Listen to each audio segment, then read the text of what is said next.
Hello, everyone, and welcome to the Max Zeal Gymnasium for Oswego State Lakers versus SUNY Morrisville Mustangs action here in the Max Zeal Gymnasium. My name is Lucas McGarry. Alongside me is Alex Chemnitzer for some very fun basketball action coming at you tonight. Alex, how are you doing for this upcoming matchup? Doing great, Lucas. We got a SUNYAC standoff, and we have two teams that have clinched up their spots in the playoffs this year, but there's a lot of room to go up and down tonight, so I'm very excited to see some fine-tuning and some playoff-caliber SUNYAC ball.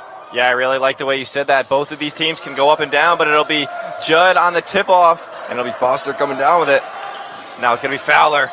Starting a quick pace for the Lakers. Fowler into Foster. Foster to McLean for an early three. No good. Too much mustard on that one. It's a rebound by the Stangs. Now they're off to the works. That's, inside into the paint. That's Halem Haskins. Easy bucket there for the Mustangs, and they're off to a very, very quick start. Quick transition. Lakers. Bradley now to Judd. Bradley to Fowler. Almost gets it stolen away by Haskins. Bradley now for three. Oh, yeah. Stephen Bradley getting it back for his team right away. And the Mustangs are playing an extended 2-3 zone. They're letting the Lakers try to beat them from distance early. Great job early to knock one down. Awesome job by the Lakers indeed. Now in the corner, it'll be Granger. Now up top. That's Tyler Cooper. A big-time three. Off to the races. The Morrisville Mustangs. The battle of 12s. Bradley and Cooper going at it. Really fun so far. McLean up top. Tight defense being played by the Stangs now into Foster. Foster out to McLean. McLean had the open look to Fowler now. No good. Threes shot galore to start this one. It's a rebound by Haskins. Now quick pace for him. Looking around. Guarded by McLean. Wants Granger, keeps it himself. Haskins now kicks it out. That's Borges. Borges kicks it out to Works, and a foul call. It's going the other way. Some great discipline right there from the Lakers, not biting on pump fakes, staying true, staying to their assignment, and staying home on rotations. Great defensive possession right there. Quick start for both of these teams. Fowler into Foster. Foster working on Borges. Out to Judd. Judd shot. No good. Rebound by Works. And Works now the other way. Works to Cooper. Cooper guarded by Foster. Gets it poked away. Goes in between the legs of Judd, and it'll stay Mustangs ball. Just a very, very sharp swipe by Arthur Foster, and it goes out of bounds. Little nutmeg action right there through yeah, Teak and Judd's legs. Absolutely. Just didn't have the time to react to it. Haskins now looking. Finds Cooper outside. That's Works. Works guarded by Foster. Drives in. Gets it poked away. Stolen by Fowler. Now it's Foster. Going to meet Borges. Almost beats him, but a foul called. Foster tried to meet Tony Borges, the big 6'4" forward from Auburn, but he gets the foul. Arthur Foster doing a great job there of using his length on defense, those long arms to get deflections and cause disruption, and ultimately that leads to a fast break, good opportunity at the line. Foster, first free throw made. 2 for 2 goes Arthur Foster, 65% free throw shooter on the season. So not the best, but he is definitely efficient when it comes down to it. Tie game now. That's Granger. Kicking it into Borges. Guarded. Double teamed. Doesn't phase him. Back out to Granger. Granger drives in. Shakes off his man. It's a foul called there. As Granger drives through the paint and stays with the ball, just getting hacked all the way through. And he'll be shooting 2 at the line. Very strong move by Granger not to let that ball go, not to make it a jump ball, but to draw that contact. Nothing right there. Missed first free throw by Avion Granger. He's a 70% free throw shooter, a much more efficient shooter on this Mustang team. Gets that second one. So a point lead for the Stangs. It'll be Fowler now. Switch off to Foster very quickly. And the Lakers, a lot of passing in this offense. All the way across to Bradley. Bradley guarded by Askins. Now to McLean. McLean into Foster. Foster, midi, no good. Rebounded by Foster. He goes back up with it. No good. Could not come down with it. And now it's Granger the other way off the Borges board. Granger going in with it. Tries to kick it out. And it's stolen away. Now it's Foster going the other way. He's going to try and meet. Works. No good. Foster. But it's a rebound by McLean. McLean out to Fowler. Fowler to Bradley. Bradley for three. No good. Rebounded by Borges. But it's stolen away by McLean. McLean to Fowler. Fowler to Judd inside. Judd driving in. Kicks out to Bradley. Bradley to Fowler. Fowler now into Foster. Foster, all the room. Kicks it back out to Fowler. Fowler, midi. No good again. But another offensive board. Still Oswego ball into Foster now. Third try. He gets it, Arthur Foster. So many opportunities for the Lakers that he finally comes down with the bucket. Relentless effort will get you buckets. Just try again. Do not give up. Every possession counts. And a beautiful move the other way by Caleb Haskins. Does not fall, though. Now it's McLean to Bradley. Bradley to Fowler. Fowler drives in. Nothing. A step out of bounds. And it will go the other way. Leon screaming on the sidelines already. We're going to see Bradley and McLean both come out of this one. It'll be White, Luciano, and Jason McGee coming into this one early. Works now to Shuri Muse, who's in the game of three now from Granger. No good. Rebounded by Chris White. Luciano had a man down, but he didn't pass it. Elected to keep it. Now it's Fowler. Now to White. Luciano. Oh, yeah. He stays hot. Chris White. Luciano always good from three. Very nice swing passes, open looks. If they're gonna stay in the zone, if the Mustangs want you to beat them from outside, say beat them from outside. CJ McCollum, beautiful basket there. Nice mid-range bucket, and it's just a 2-point lead now for the Lakers. 5 minutes down and a foul. Blocking there on Avion Granger, the 6'2" guard from Syracuse. Lives right around here. And he gets galled there. A native. Native of this area, no doubt. He's going to take a seat now. And it'll be McGee on the inbound. Now it's Fowler up top. To McGee. Cross to Fowler. Fowler inside. Foster now pump fakes. Kick.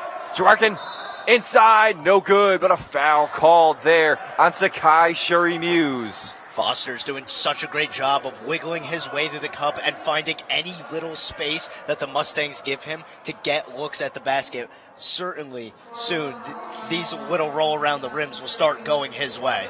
Yeah, Foster doing a really good job, like you said.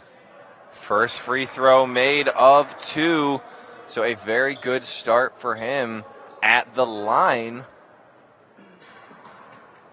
Here on the second one. That's another one that's good for him.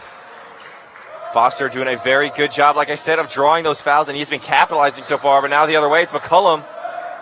Kicks it out to Moorhead. Moorhead step back three. No good. Nothing on the rebound, though. Manages to get it back, and it works. Now to Moorhead again. Moorhead drives in on Judd. Oh, yeah, that's a nice bucket from Jalen Moorhead. Great concentration going to the cup that time from Moorhead. Amazing stuff there by the Mustangs. Fowler now. White Luciano. Back to Fowler. Inside to Foster. Foster now driving inside. Oh, yeah. 2 quick inside the paint. Shuri Muse did not see coming in the other way. It's Foster trying to get the steal.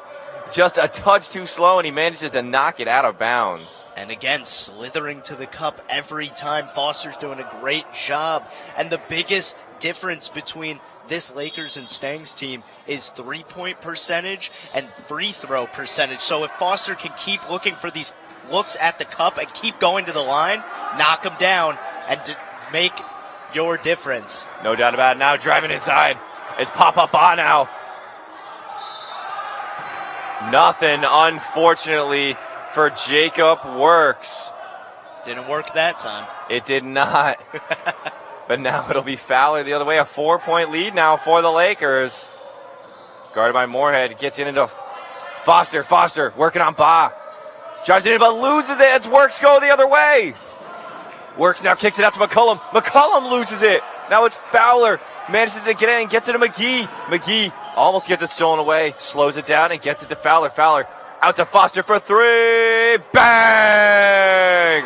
Arthur Foster to make that deficit all the worse. 17-10. Lakers lead it. McCullum now sheds the screen and gets it to Ba. Almost gets it stolen away, but it's Works now. Driving in. Multiple bodies on him. He gets the foul. Jacob Works shooting 2 at the line. How about Arthur Foster? I can't say enough great things about this young man.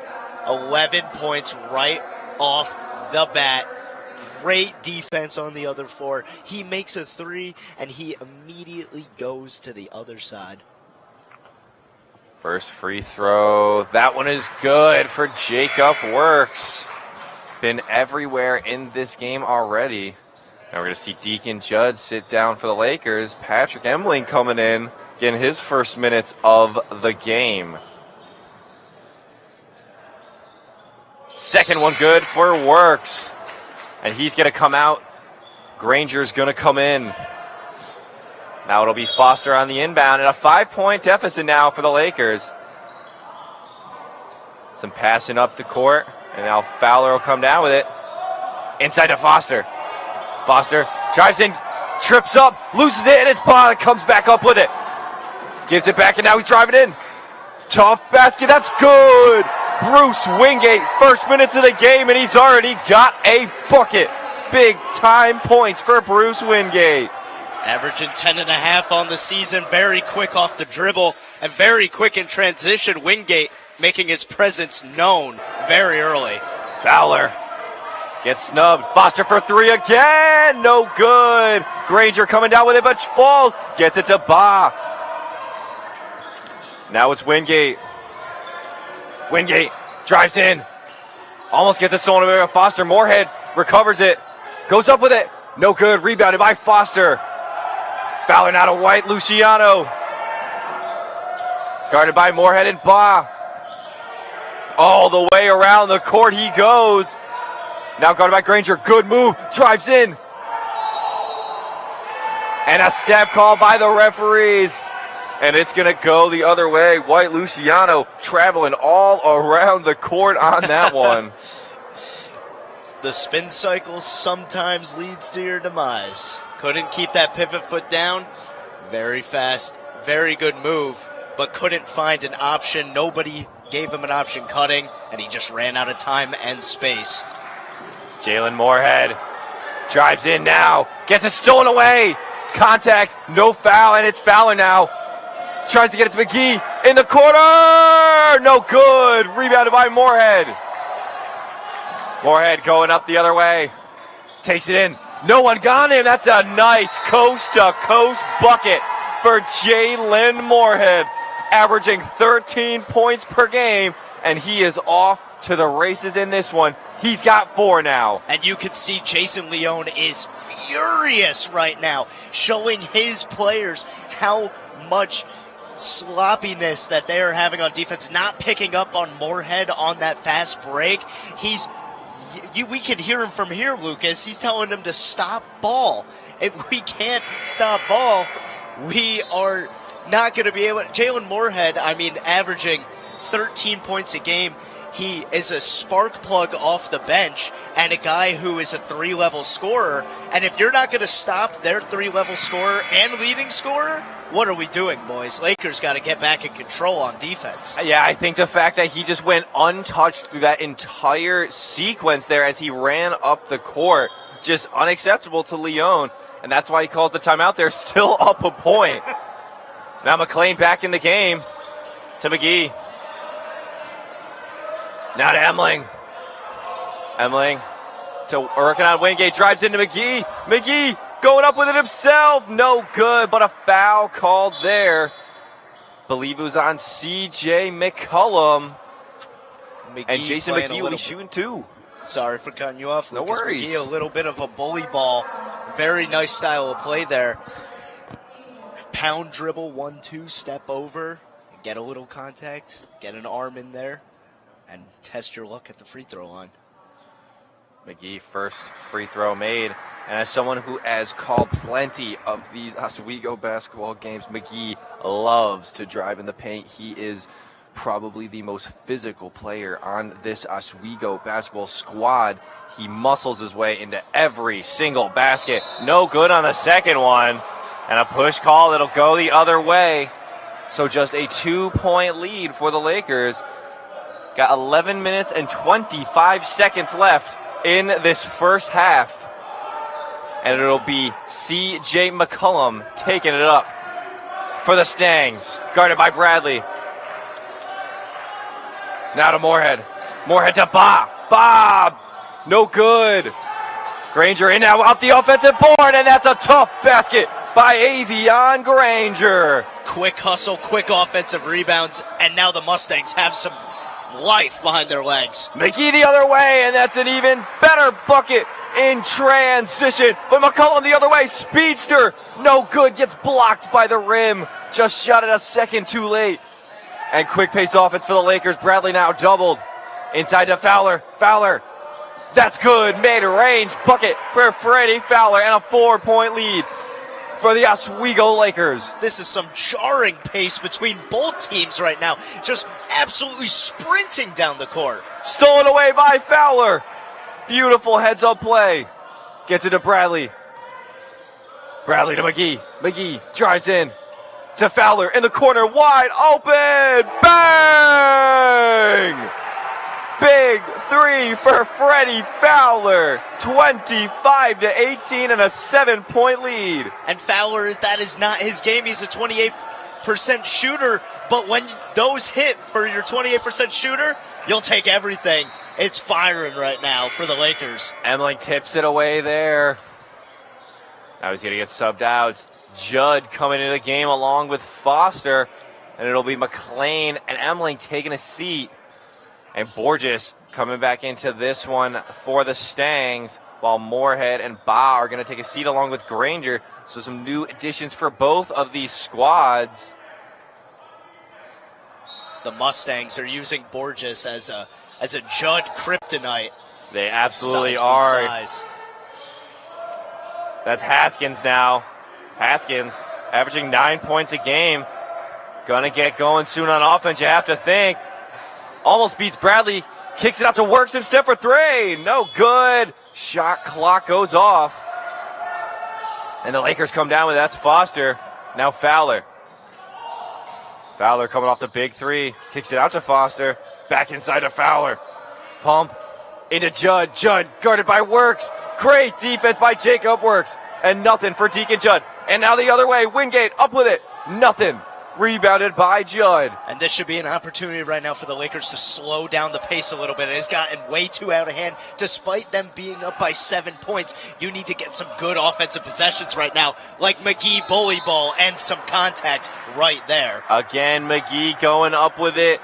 Foul. Does not get the and one, but he's got a chance for two more at the line. A contact sponge, some would say, for McGee. Just looking for a fight, just looking for contact. And if he tests his luck at the line, 71% free throw shooter. You'll take your chances. Like that right there. Big time first make for Jason McGee. And a game like this, where it's been so back and forth, every single one of these points is going to count. And that's a second good free throw from Jason McGee. And now the Lakers starting to run away with it. A 9-point lead, 27-18. And again, Lucas, this is where the Lakers differentiate themselves from the Mustangs. Sakai Shuri-Muse, no good on the three at the top of the key. Free throw percentage and contact, that's your bread and butter. Stick with it. McGee driving in, looking for contact. No one wants to give it to him. Now it's Foster drives in. Travel called on Arthur Foster. And I believe that was the right call there. Leon, very, very unhappy, telling Foster exactly what he thinks. And like you said, nobody wanted to give McGee that contact right there. A good little shift by the Mustangs to get that turnover on Foster. Wingate now to Works. Works gets it stripped away by Judd, and Bradley loses it. Just an unfortunate slip up, and it'll stay Stang's ball. A very quick turn of luck for them on that one. And now it'll be Wingate on the inbound. Now it's Haskins. To Sherry Muse. That'll Works. Works driving in. That's good. Jacob Works. Nice basket at the rim. Slicing and dicing. Give me the works. Great layup right there. Really nice job there. McGee. McGee driving in. Gets stopped. Guarded by Muse. Now back out to McGee. Judd, mid-range. No good. Rebounded by Bradley. Up top to Fowler. Fowler to McGee. Out for three. Oh, yeah. Jason McGee. Big time three to put the Lakers up by 10. And despite Deacon Judd, the Lakers' #1 scorer. Big time bucket there by Tyler Cooper. Good bucket there to cut into that deficit. Some confusion here out on the court. Looks like head coach Brian Wycliffe wanted to call a timeout, but instead just going to the sub instead. A little confusion there. Yeah. We're going to start play, though. Fowler going back up the court. An 8-point lead now for the Lakers. Now to McLean. McLean into Judd. Judd still scoreless. Back out to McLean. To Fowler. Fowler for three. No good. Rebounded by Judd. Nothing. Almost gets it. But an on-the-floor foul. That one's going to be on Tyler Cooper. And Deacon Judd, like you just said, despite not having any points so far in this half, forcing 3 Mustang players to jump over him and try to dismantle him for a rebound, and they are unable to. He's a game wrecker when he's not scoring and when he is scoring. No good on the shot, and it'll go out of bounds. Morrisville going to go the other way with it. 8-point lead with 7 minutes remaining for the Lakers. Granger, got to think he's trying to get something going for his team. That's Sherry Muse. Into the paint for Jacob Works. Beautiful pass by Sakai Sherry Muse. He averages just half an assist a game, but boy, what a beautiful assist that was. He said, if you're going to leave that back door open, I'm going to come right in. Beautiful job. But there's McLean. Long pass to McGee. Now to Fowler. Fowler to McLean. Back to Fowler. Fowler drives in. Now Judd working on Works. Gets blocked by Jacob Works. And it's Caleb Haskins the other way.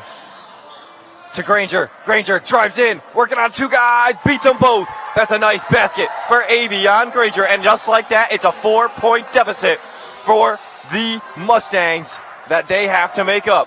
McLean. Up top to Fowler. Back to McLean. McLean wide open for 3. Nothing. Rebounded by Foster, though. Gets it to McLean. McLean inside. No good. Judd almost has it. But a foul called there. We'll see who it's on. And it's going to be on Tyler Cooper again. So 2 fouls now for Tyler Cooper in succession. We're going to see Foster and McLean take a seat now. Jor-El Monroe getting his first minutes along the game, along with Chris White Luciano coming back in. And it'll be Judd shooting at the line for potentially his first points of the game. Nothing so far. Rebounded by Sakai Sherry Muse, and it's the other way. Going in, that's Caleb Haskins. Now to Muse. To Works. Works, drive it in. Almost gets it stripped, and a jump ball called. Beautiful defense there by Chris White-Luciano. When you have a defense that knows how to attack the ball and not go for the wrist or the arm area, just hone in, be a missile on that ball, you will force jump balls. And now you have a disciplined Lakers defense and the Mustangs struggling for any life right here on the offensive end. You saw that defense right there with the Judd swap on Moorhead. Almost beats him. Moorhead breaks in, but a great job by Monroe. But it's Works coming down with it, and a nice bucket by Jacob Works, who is exploding right now. Just a 2-point deficit now.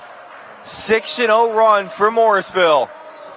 Into Monroe in the paint. Now to White-Luciano for three. Oh, yeah! Chris White-Luciano. Don't let him open from outside the arc. Didn't matter that there were two hands right in his face. Fully contested, does not matter. Now Sherry Muse driving in on Judd. Gets it to Works. Works on McGee. A mismatch. No good, McGee. Great defense there. Just a 5-point lead for the Lakers. McGee behind the back. Driving in. Nothing. Too much speed on that one. And it'll be Haskins now the other way. Quick with it. 3-ball. Nothing. No good on that one. Monroe with the rebound. He did take a tumble, but Fowler now the other way. Guarded by Granger, contestedly heavy. Granger trying to get him from Fowler, but he gets it to Monroe. Now McGee back up top to Fowler. To White-Luciano for three again. Oh no! Misses it that time. Rebounded by Moorhead. It looked like he got hit. Moorhead the other way, driving in on Fowler. Takes the contact, a foul on Freddie Fowler. 4:30 remaining in this one. And it'll be Moorhead shooting two. 5-point lead for the Lakers. Lakers doing a great job of being disciplined, but the Mustangs are extremely physical. They don't care if there's being fouls called or not. They will still go at you every single time.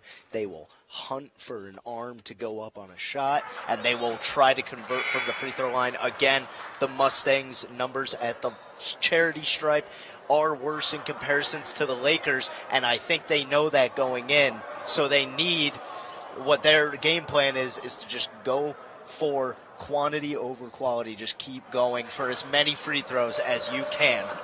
Moorhead perfect from the line. 3-point game now. Lakers on offense. Monroe driving in himself. Now to McLean. McLean in the paint. Fouled. Cannot go down with it. And an unhappy Gary McLean's going to go to the line there. Yeah, completely valid right there. What looks like a gimme free throw, a little bit off concentration, a little bit of contact. He thought he had himself an easy and one right there. Yeah, Gary McLean at the line right now. He's just a 67% free throw shooter. Does not get that first one. So still just a 3-point lead with that one. 4:19 remaining. McLean's going to sink that second one. So now 4-point lead. And it'll be McCullum taking it up for the Stangs. Now into Ba. Guarded by Judd. Kicks it out to Moorhead. Moorhead jabs. Cuts in. Behind the back into paint to Granger. And Granger gets it stripped by Monroe. And a foul on Jorel Monroe off the strip. So it'll be Avion Granger shooting two. And let's talk about the bag work from Moorhead right there. A little jab step, gets a little bit of separation and space in the mid-range, and then serves Granger a dime on a platter in between three defenders. Tight window. That was a beautiful job there. Referee stop right there and a foul called. Another one. So again, off the missed free throw, we're going to see more free throws. And it'll be Granger at the line shooting again. Oh, excuse me, no, this one's going to be at an inbound. It's going to be C.J. McCollum, inbound pass. Almost finds Granger, now into McCollum. McCollum steps in the line. Unfortunate for him, had the open look, but it'll go the other way. 4 minutes left in this first half. Long pass to McGee. Back to McLean, to Fowler. And the Lakers are going to take it up trying to extend this lead. McLean working on Ba. Gets it stolen away by Moorhead. And now Moorhead go the other quickly to Granger. Also almost with the alley-oop. So close on that one. Granger flew through the air on that one. Fowler now up with it. Gets it blocked away, but comes back down with it. McLean, mid-range. Oh, yeah. And Gonna be there every time. And they need to put McLean or a shooter at that high post spot every time. Arthur Foster did a great job trying to get to the cup, but he's not a mid-range shooter. Put a mid-range shooter at the high post, and if they sag off of you, just let it fly. Granger now working on Fowler. Inside, no good. No contact there. McLean reaches over, goes up with it. Oh, yeah, Gary McLean. He's hot at the right time. Just 3 minutes left. Looks like Arthur Foster is going to come back into this game, but I think they got to keep McLean in that spot, maybe separate a little bit. You know, Foster is an amazing defender, has a lot of length, but its offensive game might not be as polished as McLean. Ba. Now to Granger. To Moorhead. Moorhead working on Judd. Step back three. Oh, no good. McGee on the rebound. Hustling and chugging up the court. No good. Almost on the putback by McLean. And a stop there by the Lakers. Foul called. Moorhead wanted to run up the court on that one. Did not like the stoppage. Mustangs are looking to see a Lakers mistake and get out in transition and just run. They're just looking to get the Lakers flustered, have them make those mistakes, and then try to capitalize off of them. Foster drives in. Nothing. Gets his own board, though. Back up with it. Easy basket for Arthur Foster. And now a 10-point lead for this Lakers squad. He's got 13 points tonight. Sherry Muse now to Works to Wingate for three. No good. Rebounded by Fowler. Now the other way. Freddie Fowler. Guarded by Haskins to Bradley. Inside to Judd. Judd kicking back out to Bradley. Inside to Foster. Foster drives in. No good. Rebounded by Wingate. And now Jacob Works the other way. Works driving in on Fowler. And a foul called on Freddie Fowler. Great move there by Jacob Works to force that contact. And it looks like Jason Leone is giving Foster a look of what to do on the high post, saying, I don't want you to, pump fake from the mid-range. I want you to be steady, sure, pump fake, spin, dish off, go up, floater, but I do not want you hesitating as soon as you catch it at that high post. Absolutely. Works first free throw made. No one inside for the Stang side. That's because they know Works is perfect from the free throw line. Now, Freddie Fowler does have to be careful. 4 fouls now in the first half. That's why he got taken out there. He's not going to play for the rest of this half for sure. But now it's McLean. Almost had the open look. Kicks it out to Bradley, but it gets stolen away. And it goes out of bounds. That was C.J. McCullum trying to grab that one. Just can't. Great deflections by the Mustangs. Those show up in the stat sheet, and those matter. Side to Foster to Bradley. Bradley to Foster. Foster inside now, working on Sherry Muse. Oh, yeah, big time bucket from Arthur Foster. He is on fire. And now it's C.J. McCullum trying to get something going for his team as the clock runs down. Minute left. Caleb Haskins out to McCullum. McCullum almost loses it. Guarded by McClain. Cross inside. Beautiful footwork by C.J. McCullum. That one was nasty. Tough bucket right there. Now McLean the other way. Kicks it to Bradley for three. No good. Front of the rim. Now it's McCullum. Driving in. Oh, beautiful pass there. Wingate now back to Sherry Muse. Sherry Muse up with it again. No good. Third time's a charm for Sakai Sherry Muse. Lakers cannot get the board. And a bucket for the sophomore. Into the paint. Foster spins. Spinaroonie. No good, but a foul. Called it a travel on Arthur Foster. He picked up that pivot foot and a ton of action there. in a brief amount of time. And just like that, it went from a 10-point game to now just a 6-point game with 26 seconds remaining. Yeah, Foster having an amazing, dominant first half, just, again, utilizing his size and his strength down low. Tried to get a little overzealous on a pickup step through. That's fine. That's okay. Lock up on this possession, go into the half with a 6-point lead, and go from there. Almost stolen away by Bradley. Bob recovers, gets it to Works. Works drives it off Foster, but he gets it stolen away. Now McGee, he's got 7 seconds left. Driving in, kicks it to Bradley. Bradley gets it stolen away by McCollum, and that is how the half is going to end. Nice work by C.J. McCollum. Leone telling McGee, you only had 7 seconds. Don't pass it. Just take the darn shot. But what a finish there. And the score does not tell the story that we have seen here today. Such a close game for a 6-point deficit.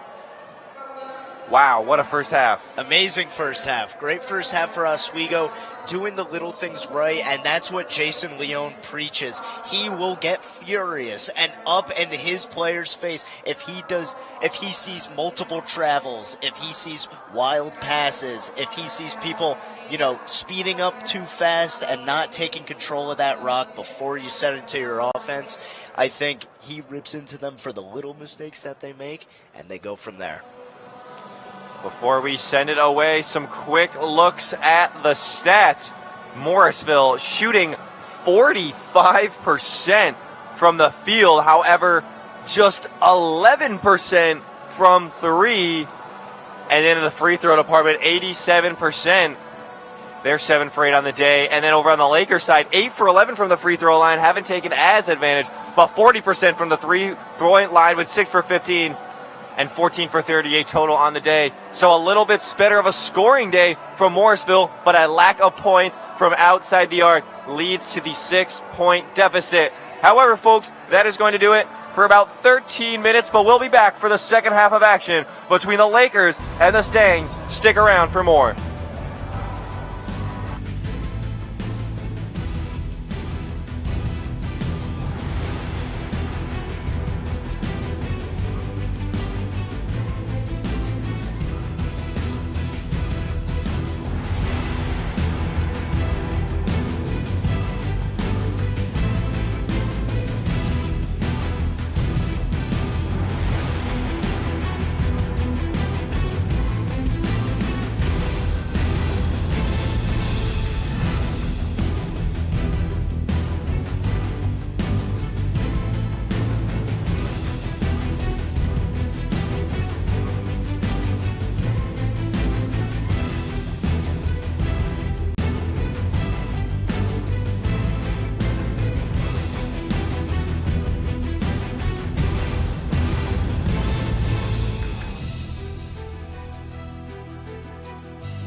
Hello, everyone, and welcome back to the beginning of half number 2 of action between the Oswego State Lakers and the SUNY Morrisville Mustangs. I am Lucas McGarry, joined along by Alex Chemnitzer, and it has been a very, very fun first half indeed. AJK, give me the breakdown on what happened. For Oswego, it's the battle of two defenses, Lucas. Oswego is relying on their size. They're going man. They're staying disciplined and staying home to their assignments. And the Mustangs are playing this extended 2-3 zone, and they know that they don't have as much size to counteract with the Lakers, so they're saying to them, beat us from the outside, hit some threes. Last time these teams met, Oswego shot 43% from 3, and in this game, they're shooting 40% from 3. So, I think at some point the Mustangs might have to bite the bullet and go man, and I think the Lakers are just taking advantage of what the Mustangs are giving them. Yeah, absolutely, and I think the biggest story that we have to talk about of the night is this Morrisville defense that has limited Deacon Judd to 0 points in this first half. And folks, we only say that because he averages 18 points per game to go along with 9 rebounds, and yet at the half he's sitting at 0 points and just 2 boards, and has really just been a null factor in this game. And I really think Morrisville has done a great job of shutting him down by double or even triple teaming him, and that is why you are seeing Arthur Foster with 15, Fowler with 5, McLean with 5, McGee with 8. All these other guys are now profiting off of Judd being essentially just a decoy, but a very good decoy at that, as the Lakers are still up 6. And he's still, despite not scoring, like you said, he's that decoy. He's also forcing the Mustangs to foul him and go over the back on rebounds. He's still, despite not knocking down his free throw opportunity, he's still getting fouled because his sheer size is making the Mustangs unable to contain him, allowing everybody else to help pick up the slack, hit those outside shots, hit those high post shots that Foster is doing an amazing job at hitting, and McLean in that spot. Overall, despite Deacon Judd having 0 points, Lakers' game plan is in great effect here in that first half. Stangs rolling out. Cooper, Granger, Haskins, Borges, and Works. And the Lakers rolling out Judd, Foster, McLean, Bradley, and Fowler. Clock started to tick, and Fowler will go to work. In now to Judd. Judd driving in, up with it. Big time bucket for Deacon Judd. You think he heard us? I guess he heard what we had to say and did not like it. Deacon Judd, we do apologize. What a way to start this first half. A chance to go up by 9. And Jason Leone clapping in his face saying, I love it. Keep it up. I want to see you get angry. 9-point lead for the Lakers now. Off rip. And it'll be Works now for the Stangs. Out to Cooper. Oh yeah, Tyler Cooper getting those 3 points back with a single tray ball. And just like that, we are off to the races, folks. Are the Stangs going to be able to outrun the Lakers? Will Judd have anything to say? He does. Judd off even faster than the Stangs are. He's got all the points for the Lakers to start. 5 if you're keeping count. Deacon Judd getting placed at that high post, putting Foster down low in the spot. Works now. Big time basket. Throws his arms up. He wanted the contact, but he doesn't need it because he's got the 2 points anyway. Fowler now working on Granger. Into Judd. Judd driving in on Borges. Kicks it to Foster. Foster back to Judd. Judd up with it. Big time bucket for Deacon Judd off the feed from Arthur Foster. And Deacon Judd is rolling here in this second half. And we are just a minute and 15 seconds in. Granger beats McLean off the dribble. Kicks it to Haskins. Haskins out to Cooper for 3.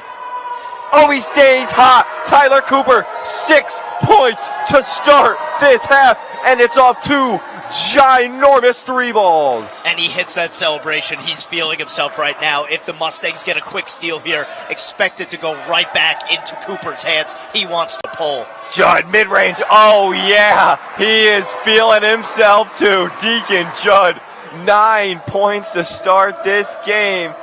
And it's been all him. Works. Working on Foster. Drive it in. Tries to beat him. Gets fouled. Both refs point. It's going to be on Foster. Luckily, that's just Foster's first foul. We're going to see Papa Ba come into this game, replacing Tony Borges. And Lucas. Oh. No foul? I guess we aren't going to see a foul here. Okay. No, I believe it was an on-the-floor call. Ah, okay. And now we're going to see Haskins on the inbound. Into Granger, beautiful pass, leads to the dunk and dink by Avion Granger. Lackadaisical from the Lakers right there. Now a 5-point game. Into Foster. McLean was looking. Papa Ba reached and grabbed around on Judd. And a foul called. Just an on-the-floor call. That'll be Fowler on the inbound. Here in Brian Wycliffe now, head coach of the Stangs. He's getting vocal now. Both of these coaches. I love the energy. Very, very vocal on their sidelines.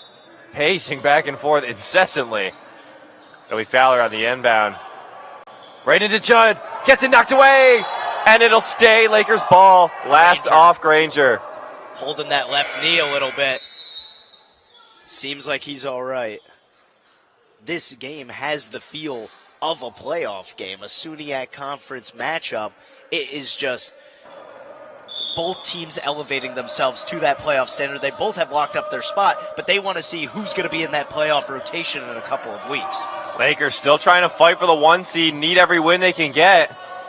And the Stangs, they want to spoil that, seeing as their last in. But there's Judd driving in, big time, no good. Gets it on board. Last off the Stangs. Questionable call right there. It looked I like it went off thought it Judd's went hands. off of Deacon Judd there. Referee saw differently. And a timeout called by Brian Wycliffe. 51-46 now. We've slowed down a little bit off the speedy start to this second half. 17:27 remaining. And Alex, what a start. I mean, what did we just see there? Physicality and chess moves from both coaches. We mentioned right before this half began how Deacon Judd had no points, how he was being taken out of the game. So what does Jason Leone do? He says, Foster, you're going into the dunker spot on that low block. Judd, you're getting in the high post. And when you touch it and they give you space, you pull that mid-range. And as soon as he got a couple looks at that mid-range spot, his left hand, he got heated up, and now they've unleashed Deacon Judd. Now he's free to make passes down low to Foster for open looks when they come to double. He's free to get fouls and go to the stripe. Just very good moves from Jason Leone coming out of the half. Yeah, no doubt about it, and that's why they have a 5-point lead. Fowler on the inbound. Gets it to McGee in the corner. McGee driving in. Way past him. Who fast? Blazes right by 2 defenders. And the Stangs need to regroup there on defense. That was too easy for Jason McGee. Haskins got to recover now on offense. It's Bod driving in on Judd. Tries to get something. Not going to get any draw. That's a good no call by the referees there. Fowler now to McGee. McGee everywhere on the court. Now to Fowler. Pumps. Kicks it out to McGee for 3. In and out. No good. But it'll be off Haskins. And it'll stay Laker ball. So much gravity. I can't speak enough to how well Deacon Judd does, even when he doesn't have the ball in his hands. He goes for an offensive rebound. 2 defenders just go to the ball, and he forces an offensive possession. Judd in the paint. No good on the bucket, but he draws the contact. That's going to be on Papa Ba,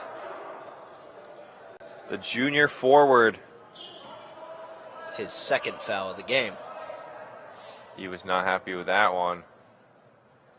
Judd hits that one. 2 for 3 on the day now. Deacon Judd, a 70% free throw shooter. Hits both of them there. Now it's Works. Gotta be looking to break into that deficit. 9-point lead for the Lakers.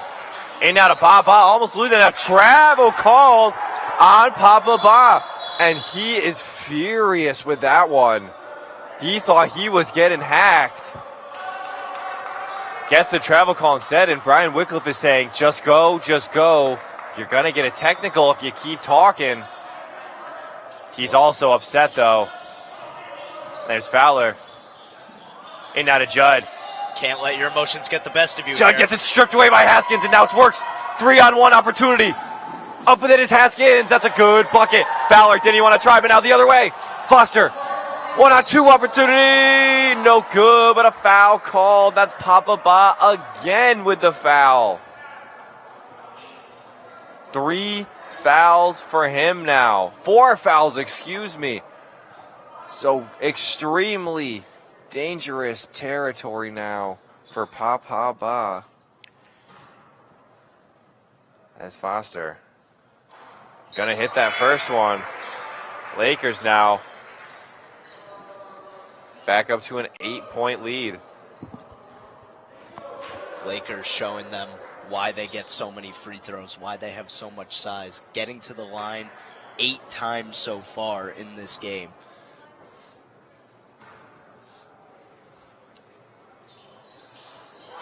Both of them good from Foster. Now CJ McCollum back in the game. Wycliffe wants a quickened offense. I do understand that. You need to pick that pace up. He's going to drive in. Tries to get it to Moorhead. Knocked out of bounds by McGee. That's a good touch there. And the Mustangs are going to keep this one. And it'll be Moorhead on the inbound, guarded by McLean. Now on the inbound, Joseph Guerrero in the game for the first time. Going to get it to Granger.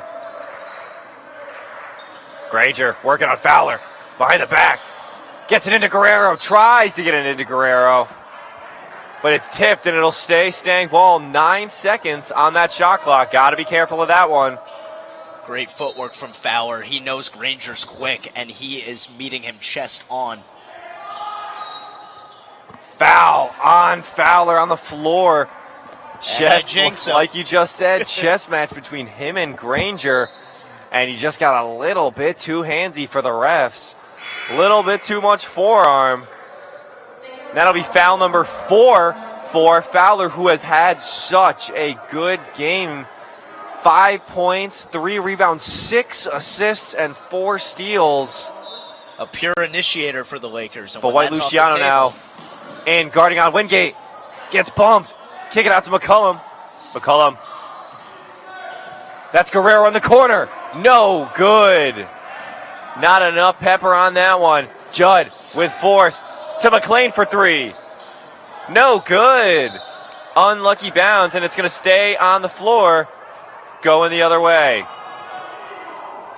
Foul looks to be on Foster. Leon is upset with Foster, saying, why are we fouling at our basket when they got the ball? There's no need for that. Foster looked confused about the foul. Leon looked confused about why he was confused.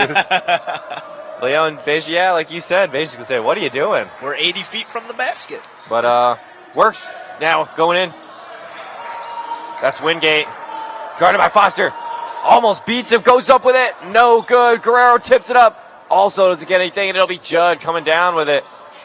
Judd having a much more productive second half this time around. It's going to be McGee into Judd now, guarded by Guerrero. Guerrero, great defense. And now a kick to Moorhead. Moorhead, drive it in. Gonna go up with it, and 1. Jalen Moorhead, 2. Tough at the rim. And a foul on Chris White-Luciano. And I don't know if you caught it from your angle, Lucas. He's on the ground. He looked up at Foster, gave him a mean mug, and he said, "I'm here."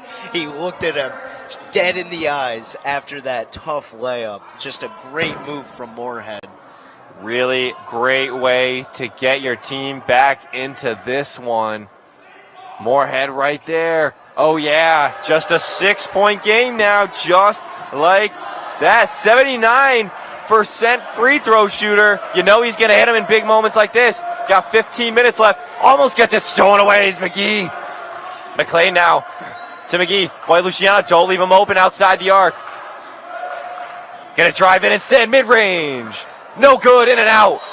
Guerrero tries to get it away from Judd, ends up hitting it out of bounds. And now it'll stay Laker ball.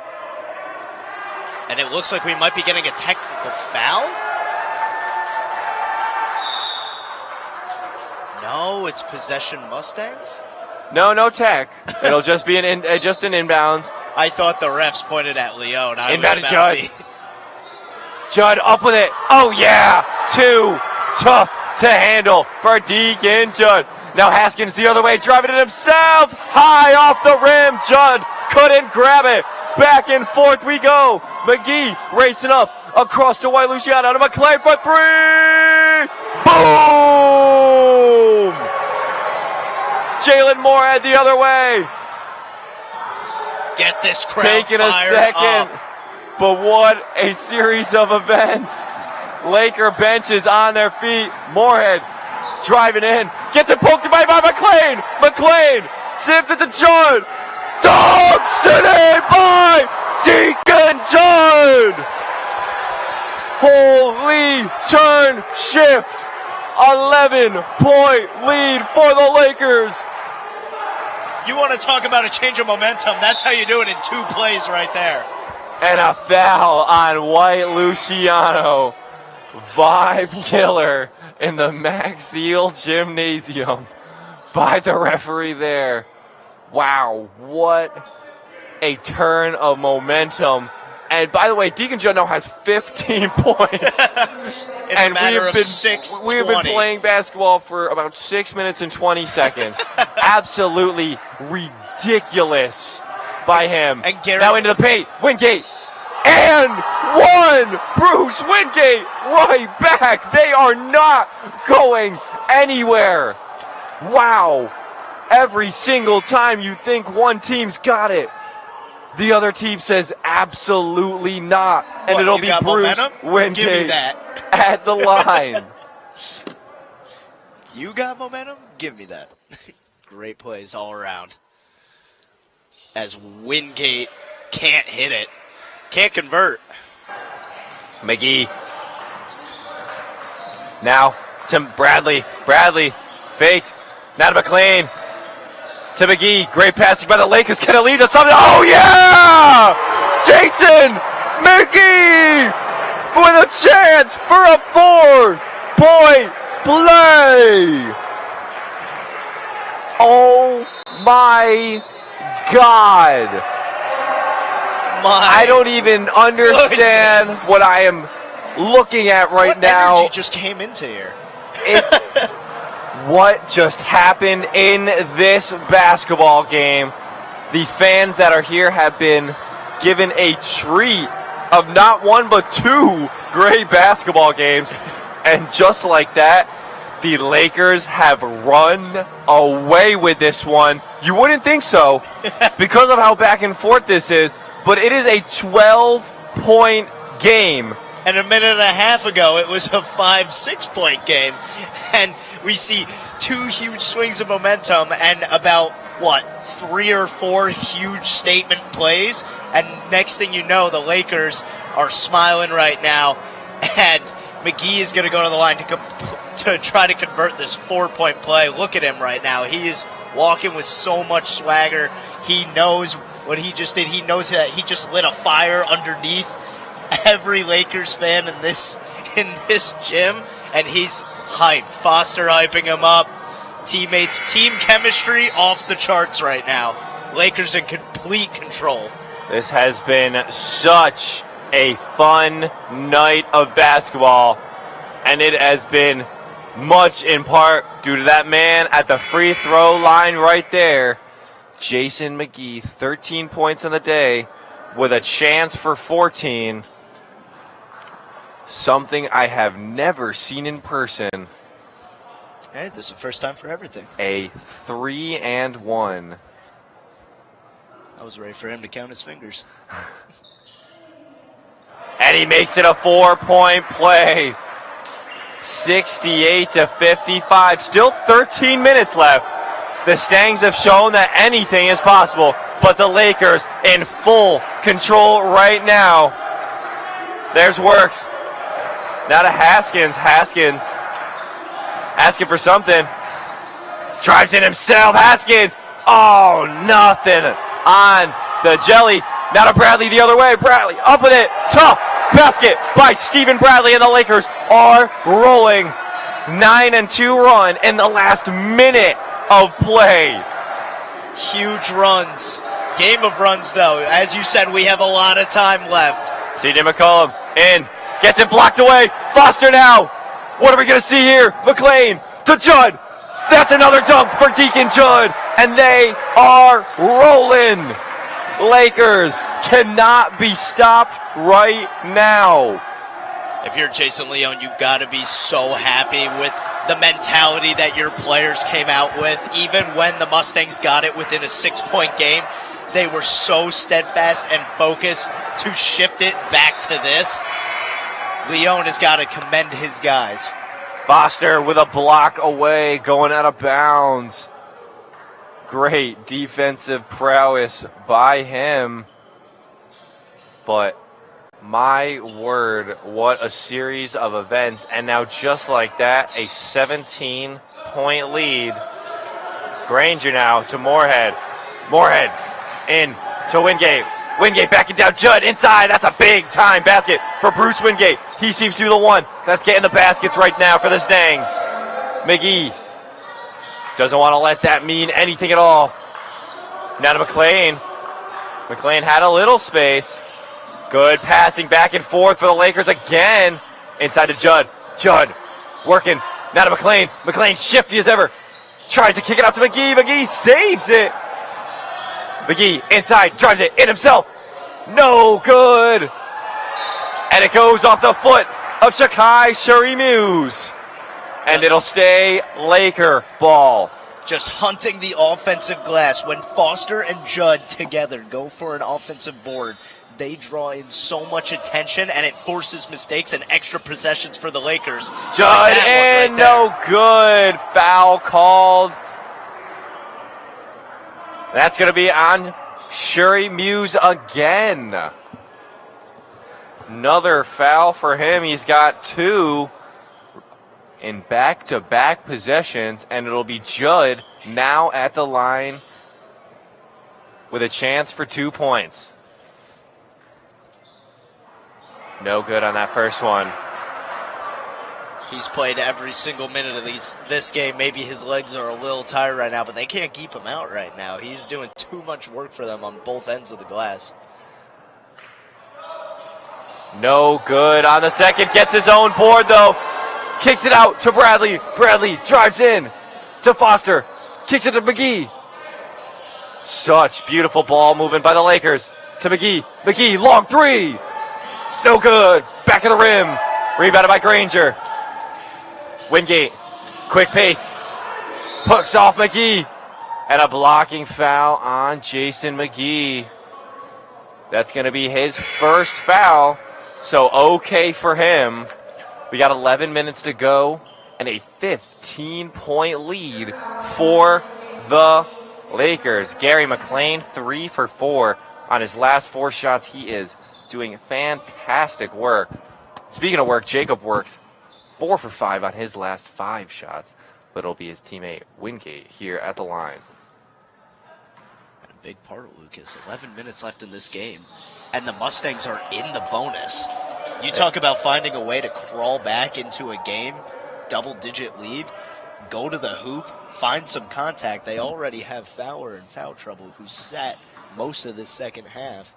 and White Luciano keep getting your guys in foul trouble. Both of his free throws made by Bruce Wingate. Gets it stolen away. Almost stolen away. It does. It's Granger. He comes out with it behind the back, going up with it. Beautiful lay by Avion Granger. Now an 11-point lead for the Lakers.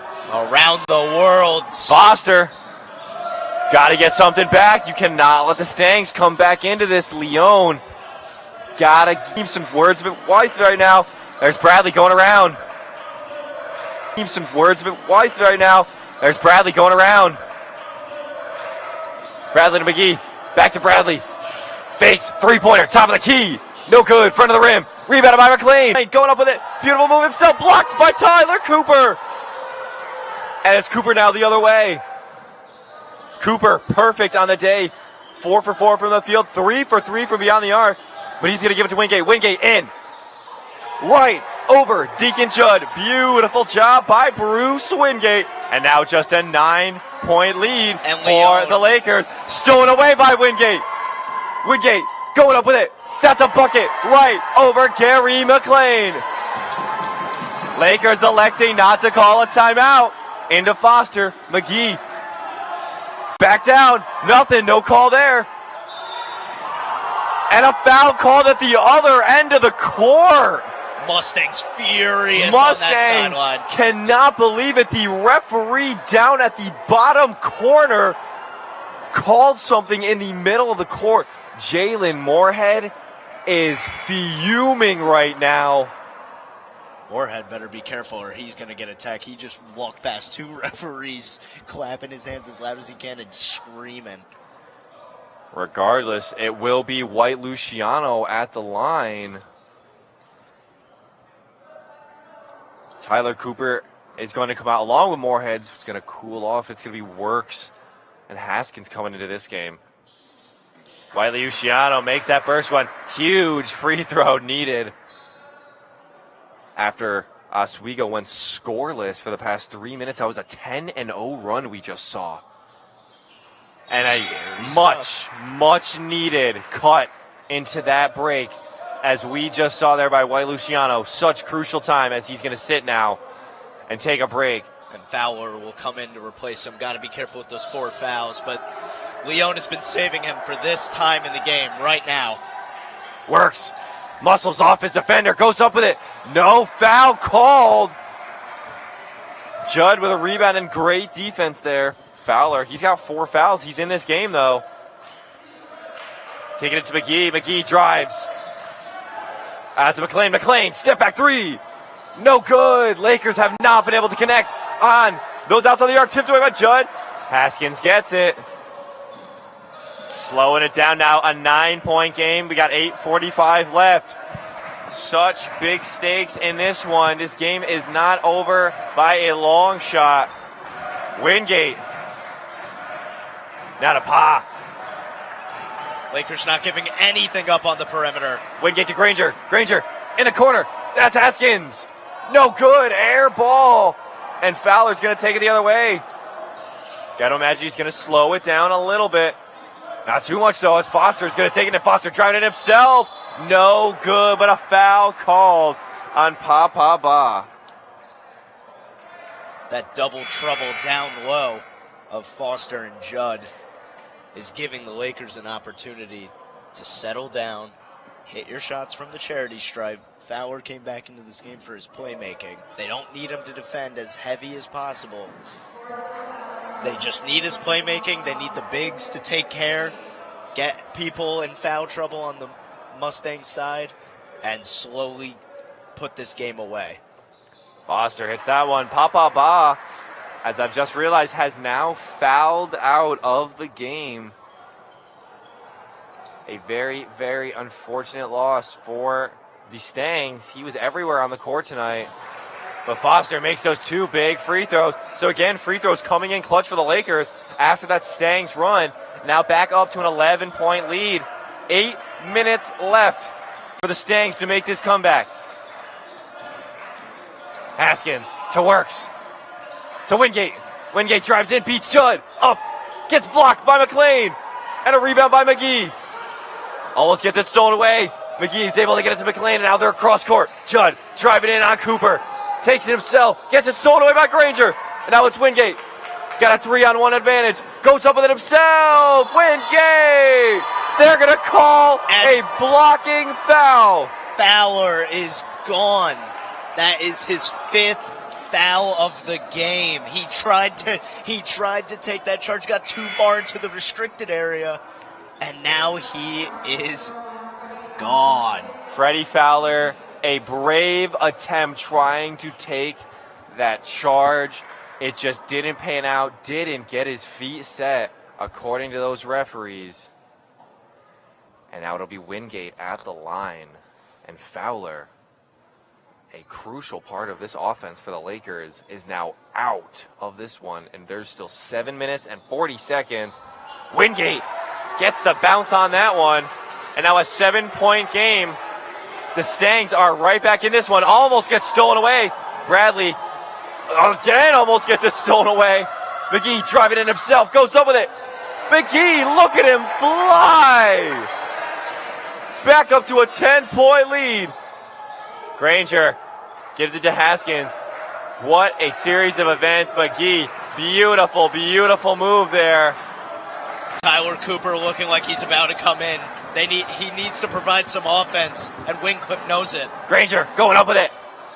Nothing. Rebounded by McLean. Kick to Bradley. Bradley into Judd. Judd going up with it. Loses it. Will stay Laker ball. Granger had a hand on it.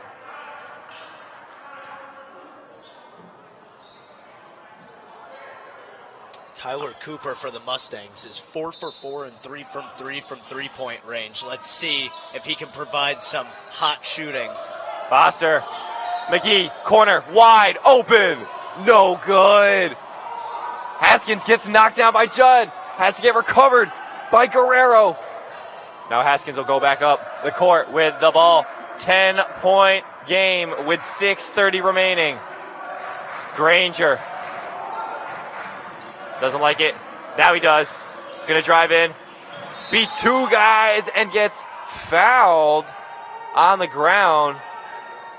They're gonna call that one on Gary McLean. Send him to the line. So yeah, it'll be Avion Granger now at the line for the Stangs. And the Lakers, who were so heavy in that man defense because of their size, now that they have some foul trouble, they're electing to go zone here, and they're electing for the Mustangs, who have shot 23% from 3 this game. They're saying, if you want to get back in this game, shoot your heart out. Need to. Don't get anything there. McGee almost loses it, gets it to Bradley. Bradley to McLean. Out of Judd. Judd working on Guerrero, backs him down, muscles inside. And 5 minutes of this one. It just shows you how much staying physical throughout an entire game. It's a war of attrition. If you go down by 12, like the Mustangs did in that case, a lot of teams would get into the habit of trying to chuck threes or just try to stay in a game by hitting shots and just keep shooting threes. But not this Mustangs team. What the Mustangs did so well is they kept driving to the hole. They kept going on fast breaks. They kept jumping passing lanes. They kept getting contact. And not only did they already foul out one of Oswego starters in Fowler, they have Luciano in foul trouble. They got into the bonus with 11 minutes left in the half. That's almost unheard of and very impressive. And now the Mustangs are within single digits with a lot of time left, and they are this close to the double bonus at this point. If they stay physical, they might win the war of attrition throughout this game. Yeah, absolutely. Only time will tell. Lakers running out the same squad they had. Foster, Judd, Bradley, McLean, and McGee. And for the Stangs, it's Haskins, McCollum, Works, Cooper, and Guerrero playing back. Going to play a little bit lighter of a defense right now. Stangs now within striking range. Don't want to be too aggressive. Foster now going to take advantage of that, though. Now to Bradley, inside to Foster. Foster backing down. Cooper bounces it off of his foot. He doesn't even know what happened there. Bounced right off of his foot. And a mistake, a costly mistake for Foster. They crack that door open, and mistakes happen, and bonuses are in play. Stolen away by McLean, almost. Haskins now to Guerrero. Guerrero inside, blocked away by Judd. It's gonna be a foul called there. Judd blocked it off the rim. Gonna be a foul called on Deacon Judd in the process, however, and it'll be Guerrero at the line.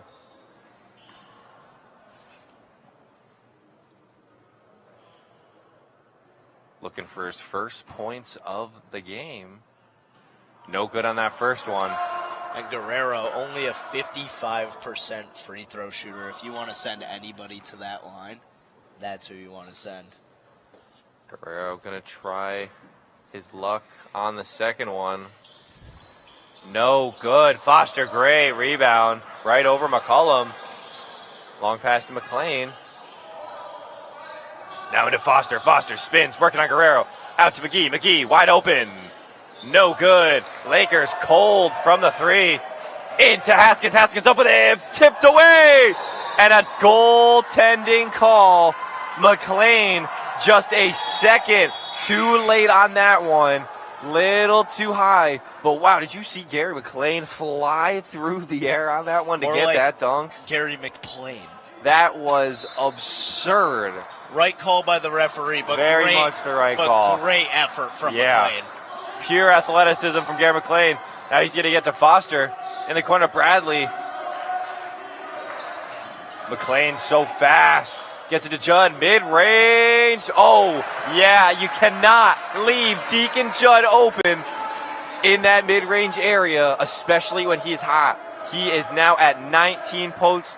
And, folks, by the way, that's just in the second half. McCollum guarded by McGee. Now to Wingate. Wingate to McCollum. Drives in. Gets it to Works. Works going up with it. No good, but a foul. Hanging around.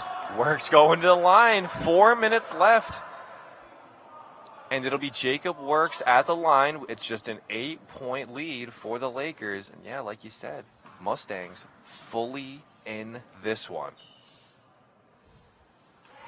Especially when you got Works making his free throws. The Stangs finally figuring it out.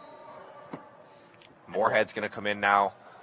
Going to sit down Haskins for a little bit, give him a break. You're probably going to want him as this game closes.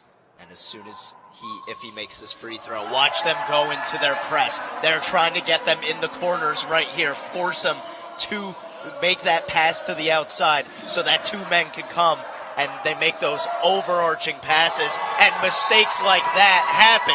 Judd, costly mistake, made them rush their passes. Bradley has to move way too fast, and a errant pass right in between the legs Textbook of by Wycliffe. Judd.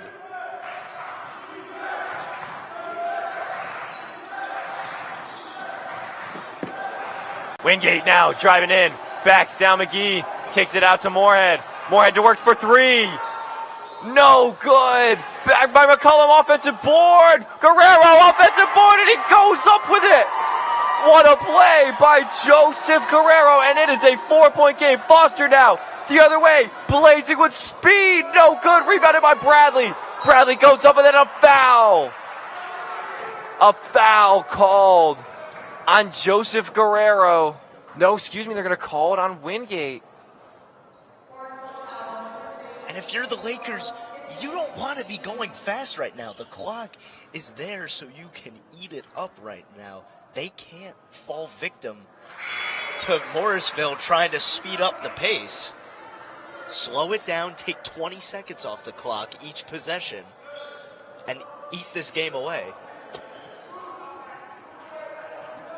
Bradley trying to slam the door in the face of the Stangs. Doing a good job there.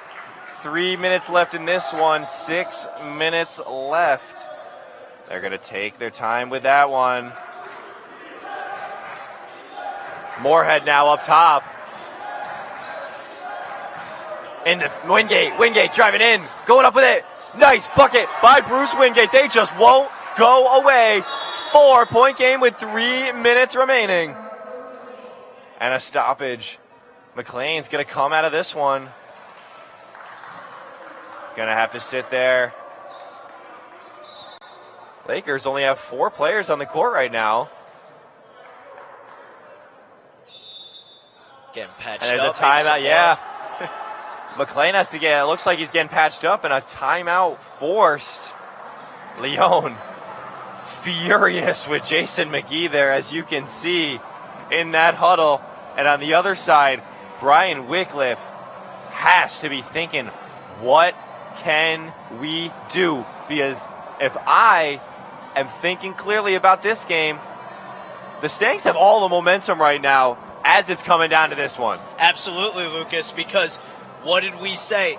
Wycliffe is, I'm very impressed by his defensive mindset and his ability to orchestrate full court presses. He is forcing the Lakers to make these mistakes, and it's designed by Wycliffe, forcing them to make outside passes and make these long lobbing passes over top, which eventually you got 2 guys deep, and they come and intercept a pass. You get fouled on a fast break. They're doing a great job on that end of the court. Both of these teams, it's coming down to the wire. It's going to be a close one. Just a 4-point game between the Stangs and the Lakers. Arthur Foster's going to be on the inbound here. Stangs rolling out McCullum, Moorhead, Works, Granger, and Guerrero. And for the Lakers, Foster now to McLean, along with McGee, Bradley, and Judd. Their top guys versus the other top guys. Both trying to show who's the best. Judd gonna go up with it. And a foul called there. Gonna be on Joseph Guerrero once again, who cannot contain Judd when he is inside. Deacon Judd just simply too good at drawing fouls. And a smart move from him to not go away from that contact and just go straight through it and just take your free throws when they come to you. Don't avoid the contact. We like contact. We go into contact. We get fouled. We go to the line. And when the Oswego Lakers, they are absolutely into that. But an unfortunate miss for Judd. Good distraction work by the Mustang bench. The Mustang bench did shout as Judd was shooting his free throw. If it works, it works. Let's see what they do now. Judd on the second free throw. They do it again, and Judd once again misses. Yields results. But Moorhead calls a timeout. So AJK, we got 2:44 remaining now, and it is 82-78 in favor of the Lakers. But again, the Stangs, especially off of Judd, 2 missed free throws. You cannot have that down the stretch. And unfortunately, the Stangs now have a huge chance to take an advantage here and really make this an interesting game. Absolutely, and I'm imagining what Wycliffe is saying in this huddle, because he's got to draw up a play right now. Coming out of this huddle right now, who are we getting the ball to? Who are we sending either to the line? Who are we looking for an open look? Just anything, because this play right here coming out of this huddle might be the most important play for the Mustangs. I think they tried to keep going down low physically and getting trips to the free throw line, but we shall see. This Lakers defense is really good in man. I expect them to go zone here and force them to shoot some outside looks, because the Stangs have struggled all night from downtown, and it's going to be up to Brian Wycliffe and his staff and his players how to penetrate that defense and get inside. Yeah, if you are the Stangs, you don't want to be shooting the outside the arc. You want to know why? That's just because one player, Tyler Cooper, is the only one that has made a 3 today. 3 for 14 on the day, and they were all from him. But here we go. Cooper, that's a 3. Oh, no, I jinxed him. I keep jinxing players today. And it's going to be McGee now the other way. 2:30 remaining. Shows you how much trust the Mustangs have in that young man. They really do. McGee now working inside, almost muscles through, but gets it stolen away.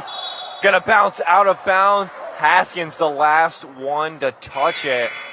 Caleb Haskins keeps it there, but unfortunately for the Stangs, McGee's gonna be on the inbound here. Bringing Guerrero back in instead of Haskins for that size against those two down low. It's hard to keep Judd off of the glass. Good pass inbound, McLean to McGee in the corner. Oh, yeah, Jason McGee. A game-changing three for Jason McGee, and it's Moorhead now the other way. He's got 2 minutes left if he wants to make something happen.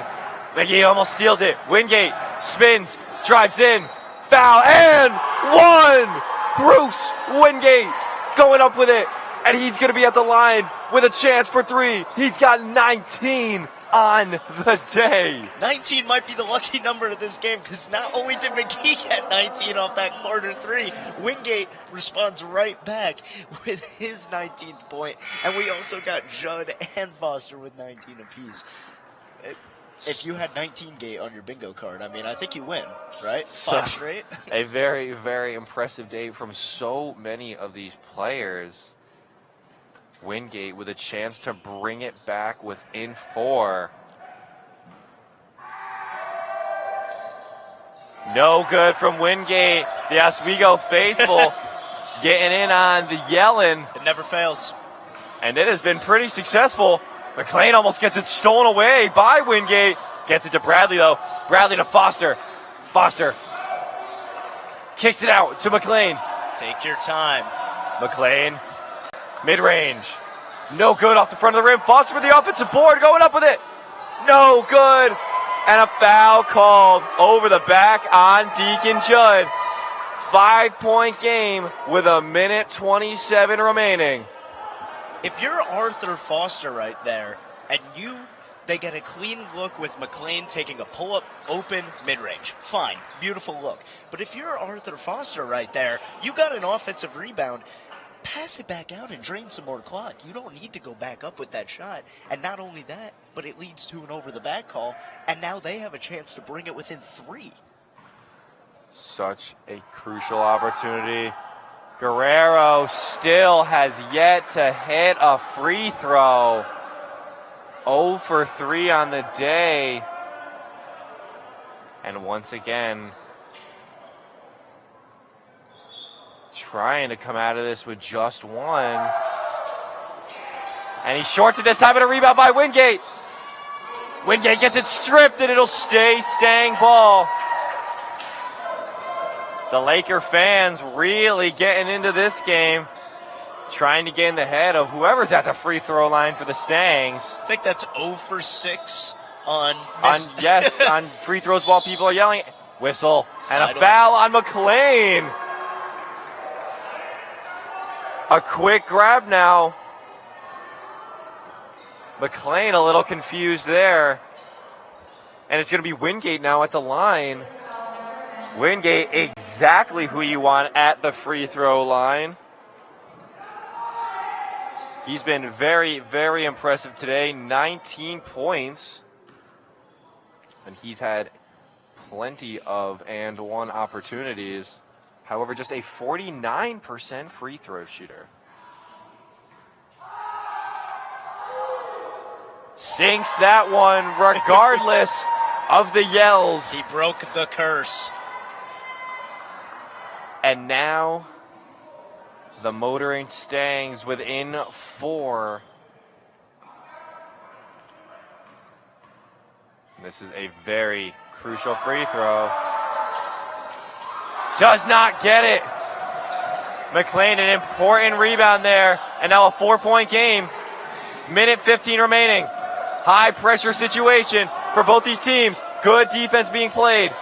Haskins and Wingate, a wall up top and a foul. Wingate got a little handsy right there. I think I heard the whack from up here. Hit him right on the wrist. He stayed still and looked at the ref like, what? Me? Now, It wasn't me. Down the other way, and he'll be shooting too, so a costly mistake if you are the Stangs. got a minute and 7 seconds left. And it's coming down to the wire, and this is not who you want at the line. No good. McGee, a 71% free throw shooter. I think that brings the tally of 1 for 9 with hecklers. I believe it does. McGee breaks that curse there. There you go. Not going to go empty-handed out of that one, and a 5-point lead once again. Moorhead's going to come in. And they're going to sit down Guerrero. You want the scoring over the defense. Leaving Judd a little unprotected there down in the paint on offense. But they need offense as well. And it's going to be Haskins up top. So Moorhead tries to get it away. Judd almost steals it away. Goes out of bounds off of the hand of Judd. Stang's ball. It's going to be Cooper on the inbound. Here. No cheap touch fouls. Just stay true. Cooper on the inbound. Bradley jumping. Trying to distract him. He's going to get into Haskins. Barely. Haskins finds a lane. An easy layup for Caleb Haskins. And with 54 seconds left, it's going to be a Brian Wycliffe timeout. Beautiful ball there by Caleb Haskins. Found the lane off the inbound that no one was protecting. And just like that, it is a 3-point game. The one thing the Lakers were trying to prevent was letting it come within one basket. I mean, at one point, this was a 17-point game. And what did we say? The Stangs can come back, and that they have. Wingate, 20 points on the day. Works, 14. Cooper, 11. Haskins, 10. Spreading the wealth everywhere. Everyone on that team has points, but on the other side, McGee 20, Foster 19, and Judd 19. Big days from the big three of scorers on this Lakers squad. And like I said, 3 seconds remaining, 54 seconds left. And we'll see the Mustangs go back into that full court press, trying to force a double team, a quick outlet pass, and a mistake. Foster. Now to McGee. They are playing that. Good job by the Lakers to get it across. Taking their time now. Don't want to foul with you're within one basket. Relying on that defense is the Mustangs. Wingate. Heavy press on McGee. Screen up top by Foster. McGee. 3-ball. No good off the rim. Rebounded by Haskins. Long pass to Wingate. Wingate takes it up himself. No good. Rebounded by Works. And a jump ball. Both came down with it. But it is going to stay Stang's ball. Possession error was in favor of SUNY Morrisville. And a timeout called by Jason Leone. AJK, it's 19.8 left on the clock and a 3-point game. However, there is one person on the Stangs who has hit a 3 all game today. You took the words right out of my mouth. Immediately my mind said, oh yeah, they're going to go to Tyler Cooper because he's the only one who's hit the 3s that we have in this game. But I think Leone is smarter than that, and I think they're going to throw their best perimeter defender on. They're going to give a 2 to the Stangs. The Lakers should give, if they have the option, give them a layup. They need to put their best pressure on the perimeter, and especially on Cooper, to make sure that you don't get some cheap 3 and this goes into an overtime.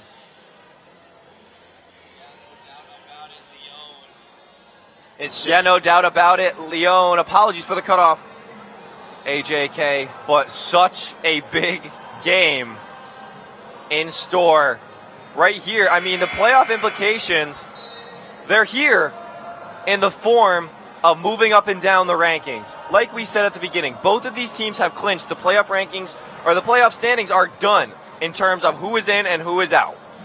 However, the Lakers want that number 1 seed oh so badly. And the Stangs, you think they want to let them give them that?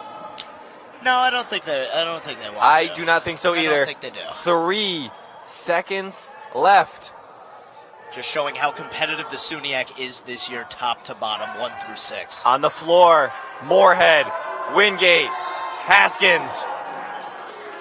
Cooper. And works. Long pass to Cooper. Who else? Not a Moorhead. Moorhead 3.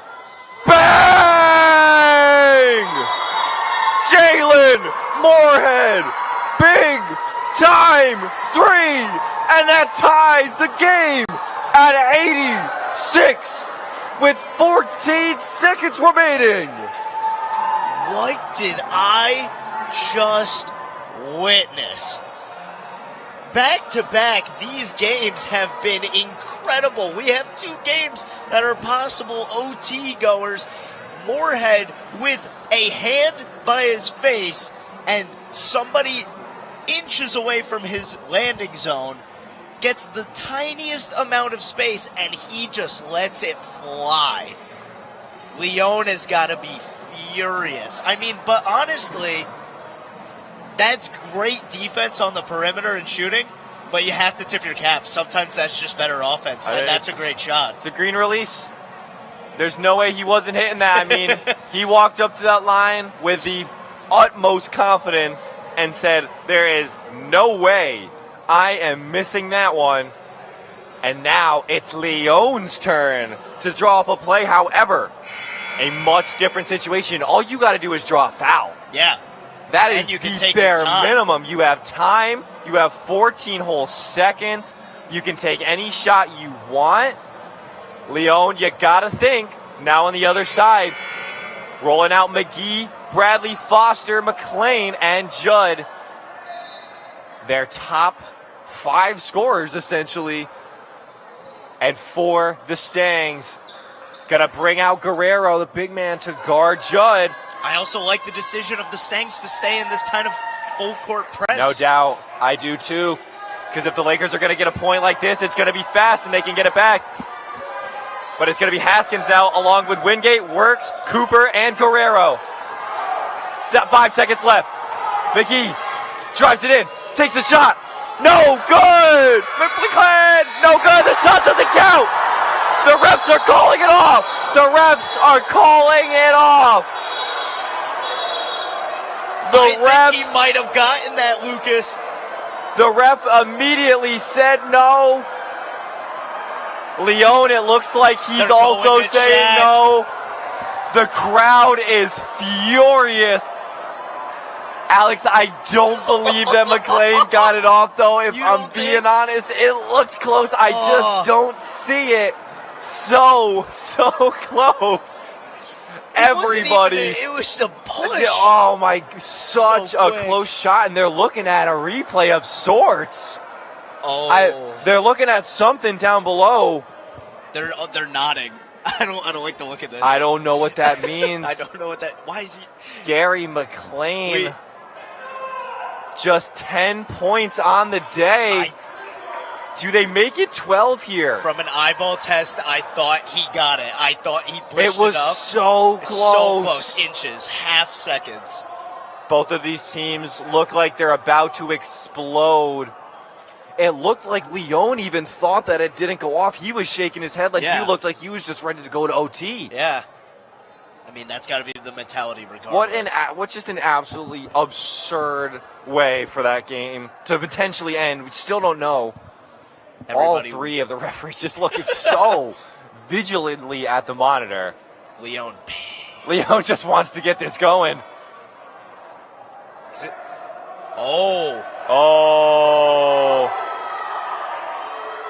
Both coaches. Referee. The one referee just wants to get back on the court, and the other 2 are calling him back over. He did not look happy with what Leon had to say. What a situation to be thrown into as a referee. You got 2. What a crazy basketball game we have watched. And to think that this was at one point a 17-point game in favor of the Lakers. Every fan in this gym is ready to tear the other apart based on milliseconds of whether a shot went down. And we're still talking about it. I don't know what they're looking at. Do they? Because they're not. I don't think they're looking at our feed over there. Yeah, I don't know if they're looking at. I don't know if they're looking at our feed. I don't know if they have a different stream that they're looking at. Yeah, they're probably checking right here. I believe in this gym we also have another. God, are we going to get ripped to shreds? I don't think so. We're the messengers. We are the messengers. We are the ones delivering information. But there is no information as of right now. I don't. Yo, it's time. I don't know who. It's time to pull up our feed. Honestly. Yeah. Let's take a quick peek for ourselves. If you can pull it up, we'll see what's going on here. But as we take a look ourselves, just the referees so diligently working. They really. Okay, we're gonna put this into. I'm on my laptop for the people at home. Well, however, we don't know how accurate that's our very scoreboard true. is. But our scoreboard's done. You can see the backboard go off and hit. Such a close call. We got .2. Did it go off? Oh my God! Look at folks. We're looking ourselves. We're looking ourselves because .3, .2, .1, ball still in his hands. Oh my gosh! That's as close as it gets. That is as close as it gets. We just looked ourselves right here. We do not. I don't know if there's. We don't know for evidence. sure. We just looked ourselves, folks. This is crazy how long they are taking. Oh, it looks like they might have a decision. No good is the call. No good is the call. It looked like it was out. It looked like it was out, but no. They're not gonna give it to him. Our sports director is telling me that they definitely were using our feed. Yeah. And it was a very, very tight call. But it doesn't go the way of the Lakers. So we got 5 minutes of overtime between the Stangs and the Lakers. What a game this has been. And these fans look like they're ready and sound like they're ready to riot. The energy will only ramp up in overtime. And we are here. This is what SUNYAC basketball does to people. Ruthless stuff. It is so important. Even in a game like this, it's not a playoff game. But the way these fans are acting, you'd think it was. Absolutely. But here we go, folks. 5 minutes of OT. Let's start it up. Deacon Judd and Bruce Wingate on the tip. And we are good to go. Everyone in the Max Seal is good to go. And it'll be a tip won by Judd. And McGee gonna take it. McGee in the corner to Bradley. Bradley kicking out to McGee and a foul called. That was gonna be on Tyler Cooper. No, excuse me, that's gonna be on Wingate. Wingate 4 fouls. Oh no. That's going to be 4 fouls with just 4 minutes and 50 seconds remaining. That's plenty of time left in this one. Bradley now. First free throw made. Calm under pressure. Very calm under pressure. Bradley, 76% free throw shooter. Bradley on the second one. Oh, yeah. Such a smooth approach. And now it's Moorhead the other way. Wycliffe's giving him some words of advice. Moorhead to Haskins. Moorhead guarded by McGee, taking his time. Now to Wingate, back to Moorhead. Moorhead, 3-ball. No good, tried to stay hot from the regular time, but he can't keep it going. And it's still a 2-point lead for the Lakers. McGee taking his time, going back up. He's guarded by Wingate. Judd right behind him, though. Screen by Judd. McGee driving in. On works. Goes up. No good. Rebounded by Judd. Gets it stolen away. Comes back down. Goes up with it. No good. Blocked away. Great defensive stop. And a push called on Deacon Judd.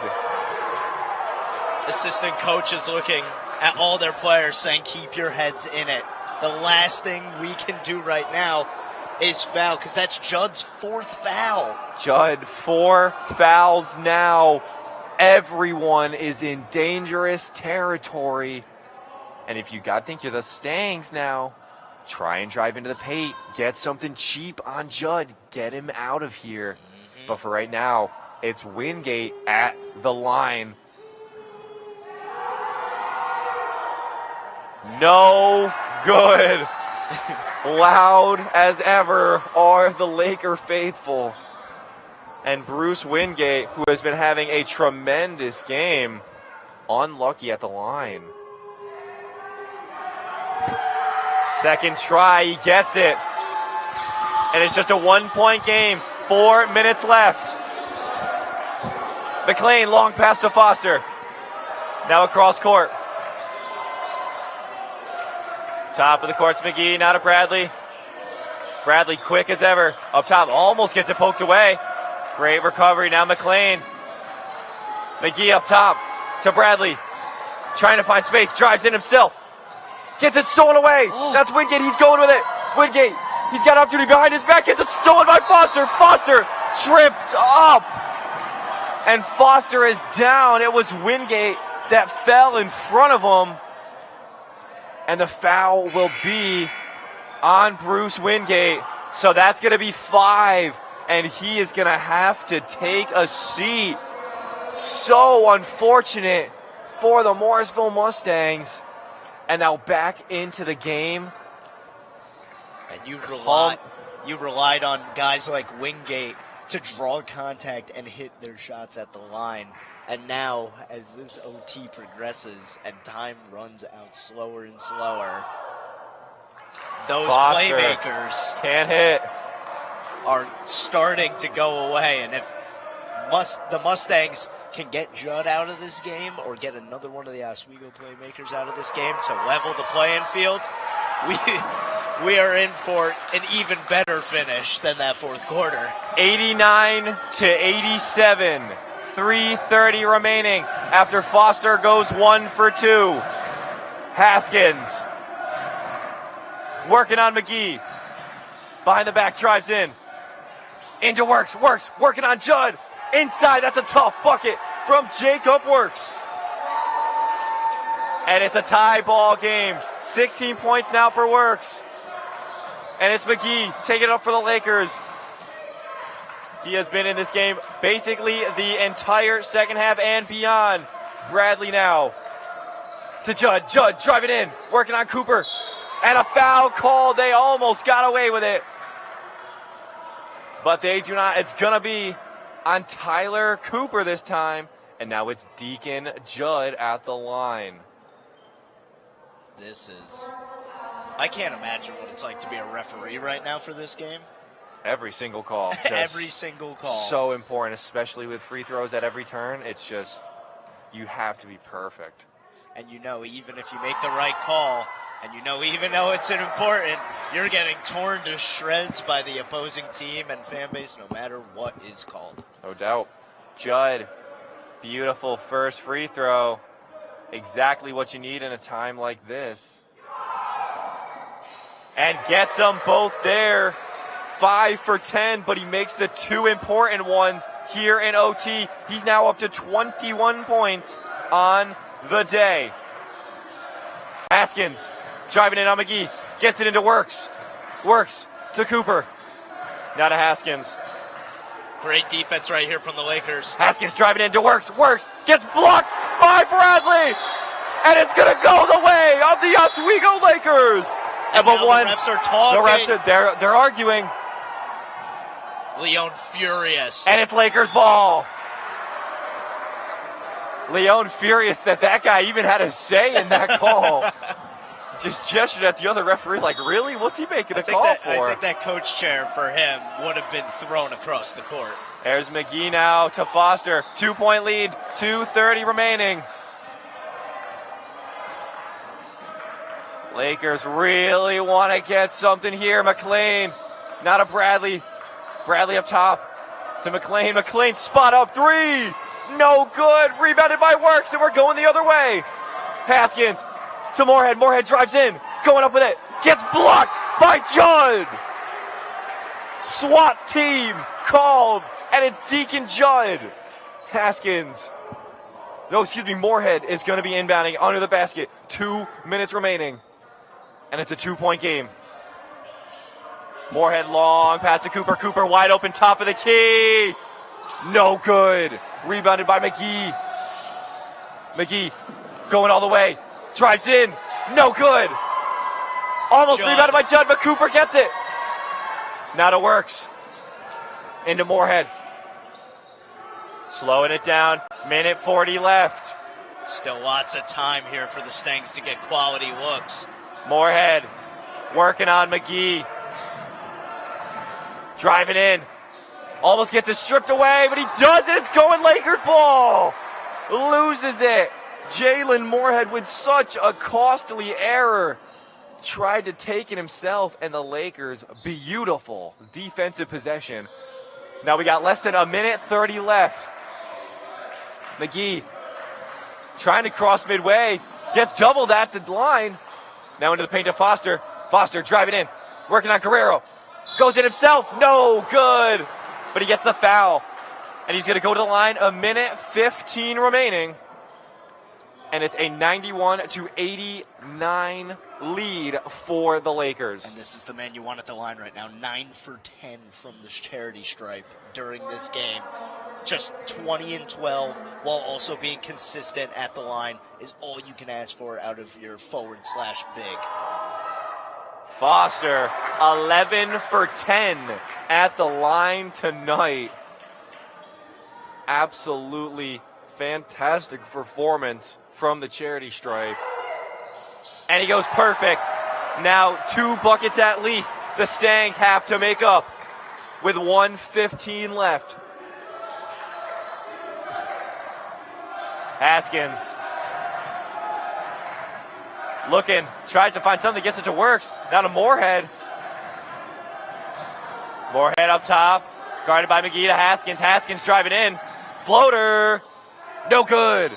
And a foul call that's going the other way. Laker ball. And they're going to the line. It's going to be Straight up. Works there with the foul. And a cheap foul call there after everything we've seen.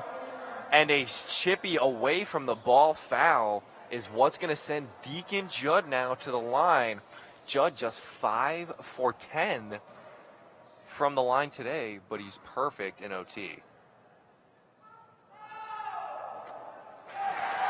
Remains so far. 5-point lead. The Lakers are back up now. The perfect time to come in clutch from your number one scorer is now. Stangs have an increasingly harder task. And it got even harder. Timeout called by Jason Leone.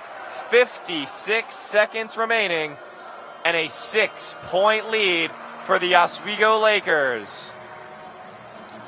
I think we've gotten our fix of great basketball in today, Lucas. Wouldn't you? Yeah, it's been one really, really good game and then an even better game. Absolutely. One after the other. Just such fun basketball when you come to the Max Deal Gymnasium. And right here, just so many scores. As we can see, both of these teams scoring almost at will. And is that a testament to their offense or a lack of defense? But you see both of these teams have good defenses. So you got to think maybe their offenses are just simply on fire. And then you take a look at Morrisville's shooting. 49% from the field, 35 for 71. And then the three-point percentage, 4 for 18, 4 for 18, 22%. And that has to be one of the biggest factors of this game. However, Moorhead had the biggest three of the game to send this one to OT. Such a prolific scorer. He has been all day today. 12 points. What I'm looking at, Lucas, is the free throw discrepancy. The Lakers are 30 for 39 from 39 the line. free throws is crazy. And that's an amazing percentage for that amount of free throws. 60% from the charity stripe for Morrisville is not a formula for winning. 15 for 25 they've been. Not as efficient. 6-point game. Can it be 3? Moorhead off the glass. No good. An unlucky bounce. Foster, fantastic rebound. Now 40 seconds to go, and they're going to foul. That's the right person to foul. However, Foster has been simply perfect from the line today, so maybe not the guy you want to foul, even though his numbers don't necessarily tell the story. 11 for 12 on the day certainly does, along with 22 points and 13 rebounds. He's simply been everywhere on the court. Foster stays perfect down the stretch. And Oswego, last 2 minutes and 36 seconds, 6-0 run. However, 1-10 in their last 10. They've gotten all their points on these free throws. And Foster stays perfect in overtime. 13 for 14 and an 8-point game. Mustangs got to get moving quick. Moorhead, big time bucket. Beautiful, beautiful work in a 6-point game. They're going to try and get a jump, and it is a jump. And it's going to stay Stang's ball. What a play by the Mustangs. Wrapped up Gary McLean.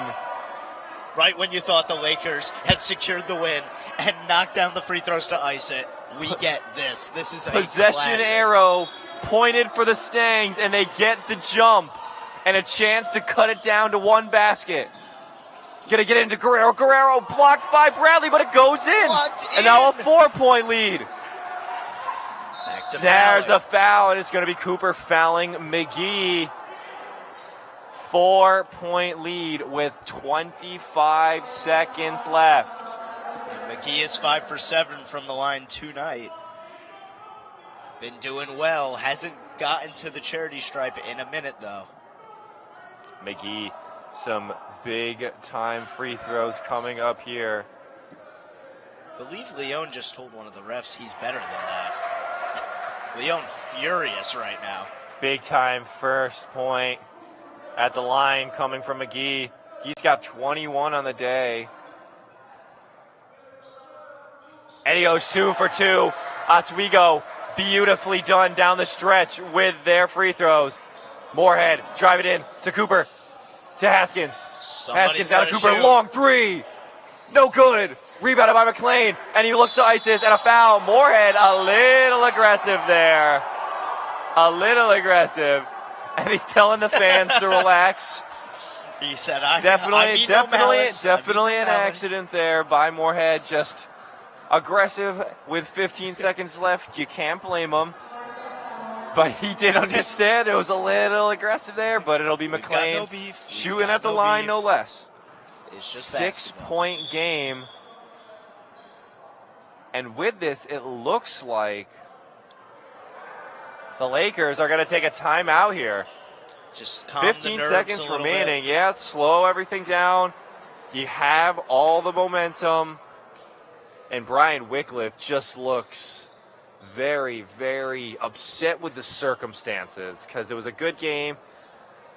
An amazing effort. It's just a beautifully, beautifully done game. And again, they're still in the playoffs, but you want to win all the games you can. And they didn't get the win against Oswego. So in this 15 seconds, this is where the real magic is made. Can Morrisville find something to get done? However, McLean is at the line shooting 2 with a chance to go up by 8. He knocks even one of these free throws down. I think he ices it for good. I mean, 15 seconds, even when you're fouling people, not a lot you can do. And a great 100 points for the Lakers. Just an amazing back and forth. And McLean's perfect. Now an 8-point lead for the Lakers, 15 seconds remaining. Moorhead's going to drive in, almost gets it stolen away. Gets it stripped, no foul. And the Lakers are going to draw out the clock on this one. Wow, what a game this was. But the Lakers stay perfect, and McLean's going to slam this one down after. 101-93. What a performance by both of these teams. AJK, neither of them have anything to be ashamed of. Absolutely not. They left everything out on this floor. Both teams, we saw 3 people foul out and 2 others with 4 fouls. That's how you know it was a good, hard-fought, physical game. Everybody did their part. Everybody people were getting in the bonus early. Players were going to the line with ruthless intent. Amazing job. What came down to this game was Oswego's ability to convert on their free throws. They got to the line, and they were super efficient, shooting 80% from the line on 45 attempts. That is unheard of efficiency. Great pull-through in OT, and an amazing job. I couldn't have said it better myself. The Lakers, 36 points from the charity stripe in this one, and that's the result of their 101 points that they have. Just an insane milestone, but it isn't insane when you're talking about the Lakers. They average 84 points a game. However, rundown after with some quick stats really quick for the Morrisville Mustangs, who put up such a good fight. Wingate, who fouled out, had 21 points. Moorhead with 14. Works with 16. Cooper 11. Didn't really pick up after that first half. And then it was Haskins with 10. However, Wingate and Papa Ba, who fouled out very, very early in the second half. And then for the Lakers, it was a 22-point game for McGee, 24 for Foster, who finished with 13 boards as well. Double-double for him. Judd with 23. Again, all in the second half and overtime, by the way. And then McLean with 10 points and 10 boards, 5 assists and 3 steals. He was everywhere. Fowler, who fouled out, 5 points, 3 rebounds, 6 assists, and 4 steals. Such a good day of basketball from this Lakers squad, but that is going to do it from us. Folks, please stick around because there is still more SUNY basketball to come in the coming weeks, and it will be right here on WTOP 10. Signing off for now.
Welcome on into the season 24 finale of Laker Connections. I'm Andrew Arcos with my good friend Lucas McGarry. How we doing, Lucas? We got one more. Yes. One more to go. We're almost done. And then end of the semester, get to go home. And then we come back, we got one more season, then we're done. It'll be season 25 of Laker Connections. Oh my gosh. Now, We've I've done got so some many. plans. I'm thinking maybe we revamp our graphics package a little bit. Maybe Yeah. make a new logo. Mhm. I mean, 25 is a big number. Yeah. It's like, it's Do you think we can a quarter of a incorporate? hundred. Do you think we can incorporate the 25 into the logo for the special season? I think we could. We can I think try we that. could. It'd be pretty cool to ChatGPT make it. image it. Dude. GPT. You don't know how much you do for this show. They do so much. Well, Lucas, it's been a while since we had some Laker hockey in the Deb, and for the first time in a couple of years, there were no home games leading into Thanksgiving break. While on the road, the men's team dominated and now have moved up to number 4 in the country according to the USCHO poll. This sets the stage for a huge matchup tomorrow with number 1, back-to-back national champions, the Hobart Statesmen. So The good. women's side had a split weekend, picking up 1 win and 1 loss. Let's discuss all these games and the games coming up on this episode's Wheelhouse Wire. Lucas, women's hockey. Absolutely. The Oswego women's hockey team closed out the weekend before Thanksgiving with a strong 3-0 road win over Buffalo State, bouncing back after a loss the night before. The Lakers controlled play early, generating chances at even strength and on multiple power plays, including a crossbar hit from first-year Lauren Riccobelli. Despite missed opportunities and a late 5-on-3 to kill, Oswego kept the game scoreless. The breakthrough came 5 minutes into the third with a Leah Coley goal, and from there the Lakers took over. Riccobelli cashed in on a 4-minute power play to make it 2-0, and Megan Smith added a third goal to put the game out of reach. Oswego secured its first road win of the season and is tied for second in the SUNY. Yeah, it's pretty good. No, I mean they've been doing well so far, and I mean that's to be expected. There were. I mean, obviously, there's those we don't really know going into the season with so many losses at They lost probably the best goalie in the country, so that's the biggest loss. It's without doubt. It's a tough loss, Yeah. but I mean, they've done well for the most part, and I really haven't seen as much downswing as I thought I'd seen from this team. So far so good. Just keep your foot on the gas pedal, really. Yeah, I mean, and they're tied with William Smith right now. 3-1. Plattsburgh's obviously 4-0 in conference. They're only 5-3 overall though, and they're tied with Oswego. But Plattsburgh is perfect in conference. So I mean, can Oswego beat Plattsburgh? I don't really know. Neither do I, but we'll talk about men's hockey now. And there's absolutely no reader. I'm talking from the top of my heart. The men's team had a great weekend before Thanksgiving break. Obviously, they don't play anything during Thanksgiving, but they did play the weekend before, and it was on the road. Their first matchup was against Canton, which received votes going into the USCHO poll, and a surprising team in Canton, but they won 3-0. Then Potsdam, the next night, they beat them 4-2. Potsdam, a sneaky team that could beat Oswego regularly, but unable to do it this time. So Canton, Potsdam sweep. Oswego moves to yet another undefeated record of 6-0, and they moved number 4 in the country. This team looks better than they did last year. At where they are at versus where they were last year, it's almost scaring me at how good they're looking right now, because they are at the top of their game right now. Like, Gosick is working his wizardry once again. They're 4-0 in conference, 6-0 overall, and they're going up against, we'll talk about in a little bit, Hobart, who is 8-0, 4-0 in conference. And this is a steep battle, but from where they are right now, I don't see it as impossible. Because of how they've been playing and how they've looked, I don't see it as impossible as I did at the beginning of the season. Guess that fell off. It did fall off. Yeah, no, I mean, this team scares me when they're good. It did. In a weird way where it's like, It's always they how it start goes. getting It's ranked, and I'm always how it like, goes. man, Number don't 4 let it is get to your awesome. head. Number 4 is good. And here's the thing. I don't want to get too far ahead of myself, but man, if they can go into this thing and knock off number 1 Hobart this weekend, we'll talk about that in a minute. I got plenty to say. Absolutely. Take me away with the women's hockey. Yeah, absolutely. The Oswego women's hockey team gets a major non-conference test as they take on the number 14 Hamilton Continentals. The Lakers come in at 5-3 and fresh off of a 3-0 win over Buffalo State, where all 3 goals came in the third period, and their defensive structure carried them to their first road shutout of the season. Hamilton sits at 4-1-1 with a dangerous offense that averages 3.5 goals per game, and they back it up with steady defense at just 1.7 goals. Oswego's strength remains its own defensive play, only allowing 1.4 goals per game, and that discipline will be key in slowing down the Continental's pace. It's a true midseason measuring stick matchup for the Lakers, and if Oswego brings the same energy they showed in Buffalo, they'll have a real shot at taking down a ranked opponent. Yeah, they will. And, I'm not going to lie. I was sitting here looking up their mascot, and it kind of made a lot of sense. Their mascot is Alex. Right. And I guess what that's from. Do you know? Oh, don't laugh at me now. I do know. Oh, what is it? Alexander Hamilton. Oh, like from that play. The play that everyone talks about. Wicked. So, yeah, no, I mean, they've got a good chance to knock off a ranked opponent. And at this point, if they can get themselves back up into the rankings, get up and moving again. They started up high. That loss to Castleton. Yeah, they've just steadily been dropping, like slowly to start, but they just every week they were just slightly lower in the rankings, and now they're fully off. But with a win against Hamilton, which is very doable, I think that they're at least getting votes, and they're at least right back there in the top. Absolutely. Well, let's talk about the men's team this weekend. Yes, so let's do that. For the men's team, tomorrow night, which will be covered on WTOP 10, will be the Teddy Bear Toss game against the Hobart Statesmen. Now, Hobart is the #1 team in the country. They have won back-to-back national championships. And Lucas, I will tell you now, it is going to be an extremely tough test for this Lakers squad. But if the #4 team in the country can knock off #1, might be an argument for the Lakers to get that 1 spot.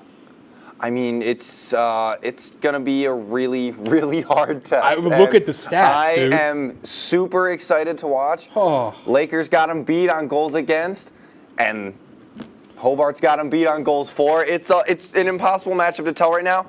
I still think I am going to go with Hobart just because they are the surefire team right now. I don't like to be that guy. I really don't. But I would. Don't get me wrong. I would love to see the Lakers upset them. That would be fantastic. Hobart is such a strong team, and they have had like 3 losses in the past 3 years. This game will be won and lost between the pipes. Oh my God, 100%. It is going to be who can. It's going to be low scoring. Now, last time that Hobart came to Oswego, I was on the call with Kyle Spizak way back in the day, and they won the TO game in overtime. They did win. If anybody's got their number in this arena, I think Oswego could be the team to knock off Hobart. But maybe I'm just being hopeful. But I think this team has got some serious skill, and there's a good chance. So no, they got a chance. They absolutely do. We will see. But we're going to throw to a quick break. When we come back, it'll be time for our Zeal Zip. You're watching Laker Connections right here on WTOP 10.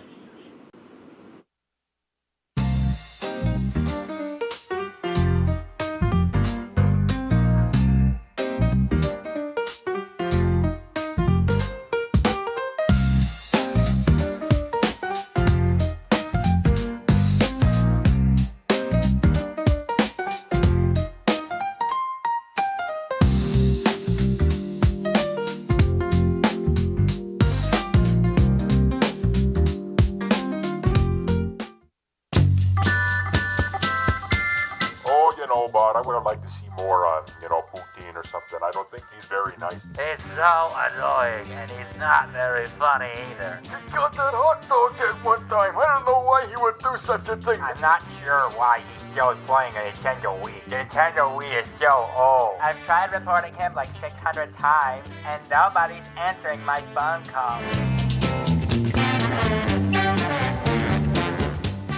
Welcome back to the DK Experience. Go back to your job. Every NFL fan had played for the last 15 games. They beat. Writing a letter to the NFL fans? Get out of here with that. Let me finish. No, finish. Stop. Johnny Manziel, that guy, he's a loser. No, that's.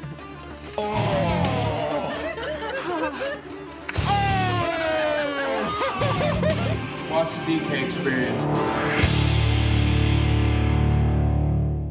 What we do here is go back. Cooked. You know it's cooked when it's not raw anymore.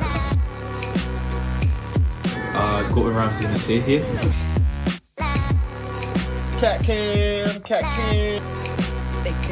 Because Kenny pulled a picture of him. Yeah.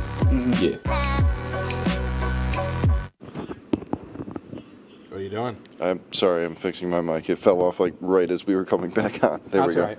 Welcome back to the season 24 finale of Laker Connections, your only place for all things Laker sports. I'm Ken Gerard, co-host by my good friend Lucas McGarry. Hello. I'm back. Still doing good? Yeah, I'm still here. Wonderful. Let's get right to it then. It was a quiet holiday break for the basketball squads. The women's side lost both contests over the break, and for the men's team, well, they didn't play since they last played Brockport. Since we've already discussed the previous and upcoming men's game, which will be playing Cortland tomorrow, this will be an all-women's hoop special. Lucas, it's time to zip into the Zeal for this week's Zeal Zip. Start us off with women's hoop over the break. Yeah, absolutely. The Oswego State women's basketball team hit the road to take on Middlebury College, falling 50-40 in a tough NESCAC matchup.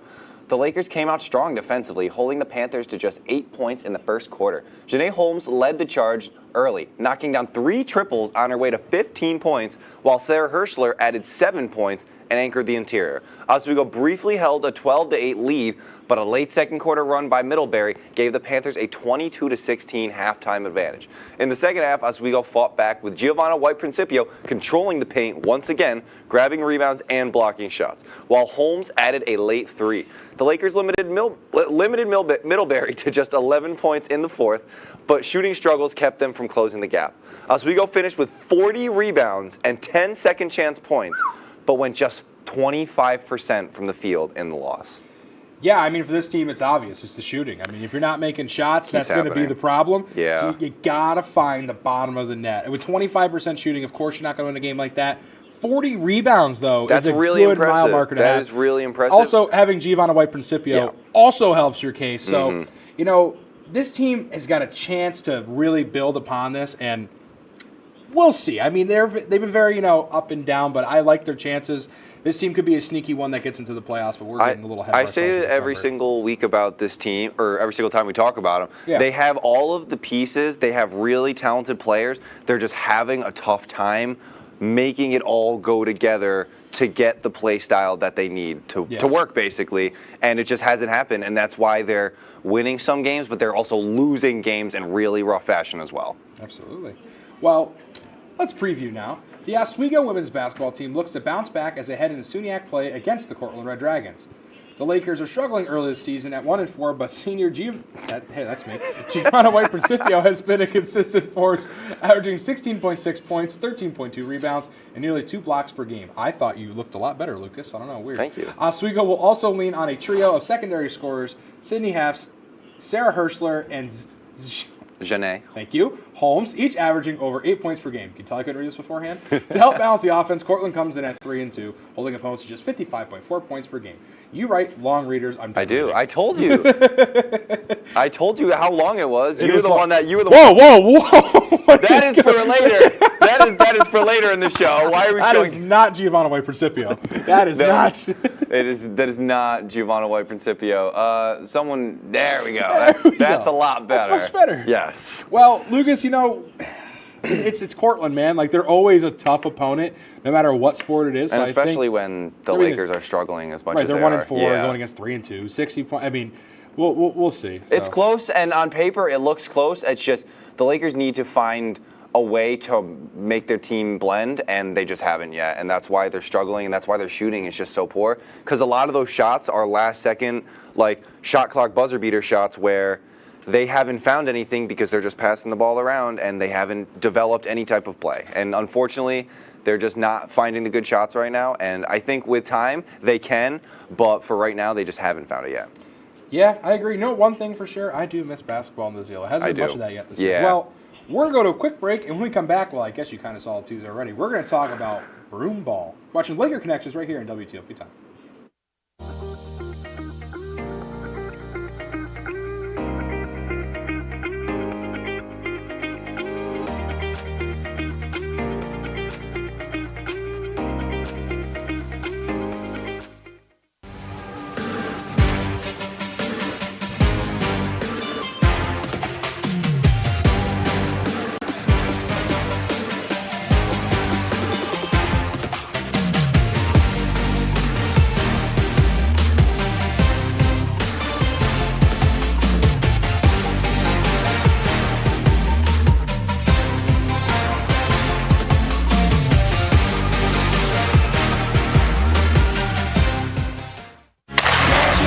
If it's hockey, It's what they score! it's on Hockey Talk. It's over! Join Rob Finger and his panel of guests. Their behavior against easy teams. How do you lose to the Bruins twice? As they take you through the hockey world. We welcome you with open arms. Tune into Hockey Talk Mondays at 9:30 after East Coast hockey games. Only on WTOP.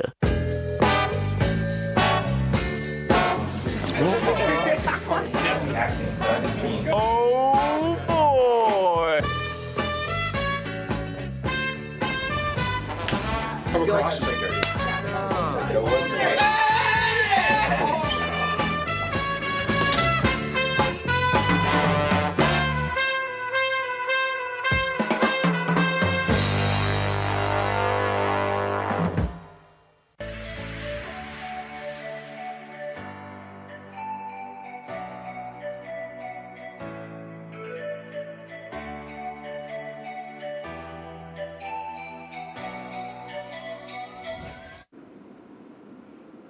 What? No, Welcome he's back not. into season 24 finale of Laker Connections, your only place for all things Laker sports. I'm Kenny Gerarco with my good friend, Lucas McGarry. That's what a good friend looks like, not Chris DeLuca. Lucas, how you doing? I just took the next story. Don't worry. Good. Yeah. Well, sorry, you just yelled in my ear. I'm going to take this out. Chris? So yesterday, we I had my our IFBN since A second podcast. annual broom ball game. So for those who don't know what broom ball is, it's basically floor hockey and like real Ice. hockey had like a kid, and that's kind of what it is. Floor It's hard to hockey, explain. floor hockey without the Field roller. hockey, maybe? It's like field hockey with different types of sticks. They have like a little piece of rubber on the end of their stick that they hit the ball into the net with, and they just pass it around. You're on ice with shoes, and it's a lot as You were playing. I was playing. I was head coach of Team Green. I was a captain of gold. I had Mike assets. Neckers as my captain. Mike Neckers, come on in for a second. Team captain. Yeah, talk about Team Green. Team Green. Yeah, come on in right here. I'm gonna put the Cowboys game Okay. right here. Team Green did really well. I'm so proud of how my team did. I had tons of hustle. I want to give a shout out to a bunch of different players. Mike Neckers, obviously, Aurora Fitzgerald, Lorenz Guzman, Logan Weingartner, Cameron Calvajo, Austin Claus, Josh Madison, yes, the other goal scorer. Yeah, we had 2 goal scorers, which was fantastic. Yeah, I see you, Eddie. I'm not saying I'm intentionally not saying your name. Everyone except Eddie McAlpine played really well on Team Green. Actually, low key, Big Ween wasn't that great either. Yeah, Logan was pretty bad. Eddie and Big Ween. Big Wine was lost on that ice. I'm not Big gonna lie. Ween and Eddie were LVPs.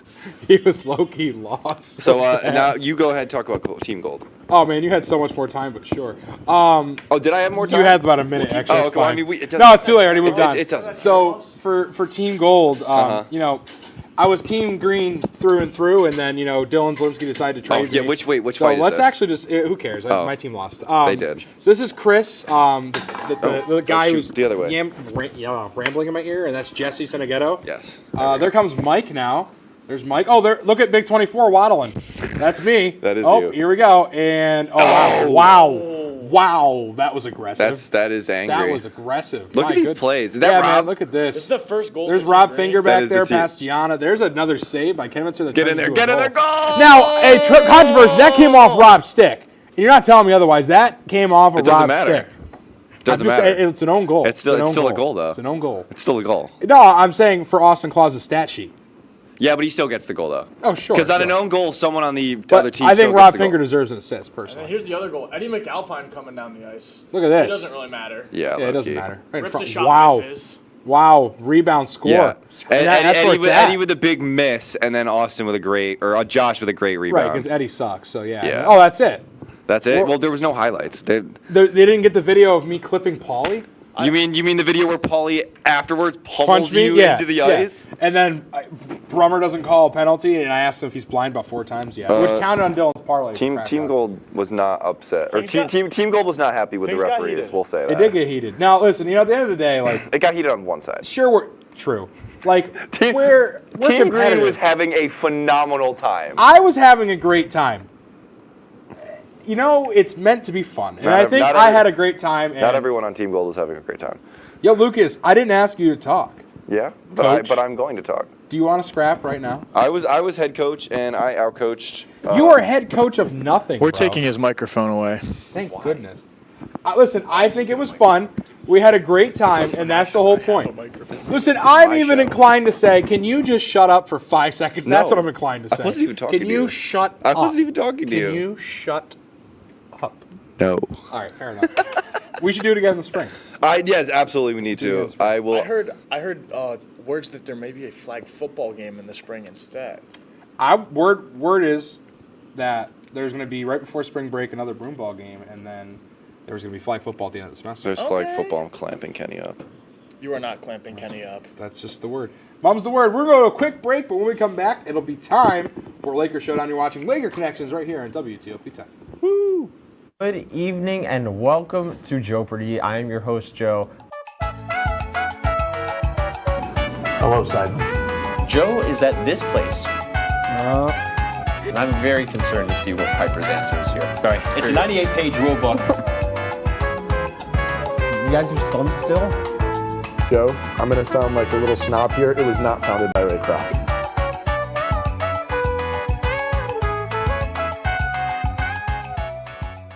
So you're probably wondering why the top producer of WTOP's new hit, Oswego Live, is currently juggling a taco ball right now. That's just because I don't just know ball, but I can play it too.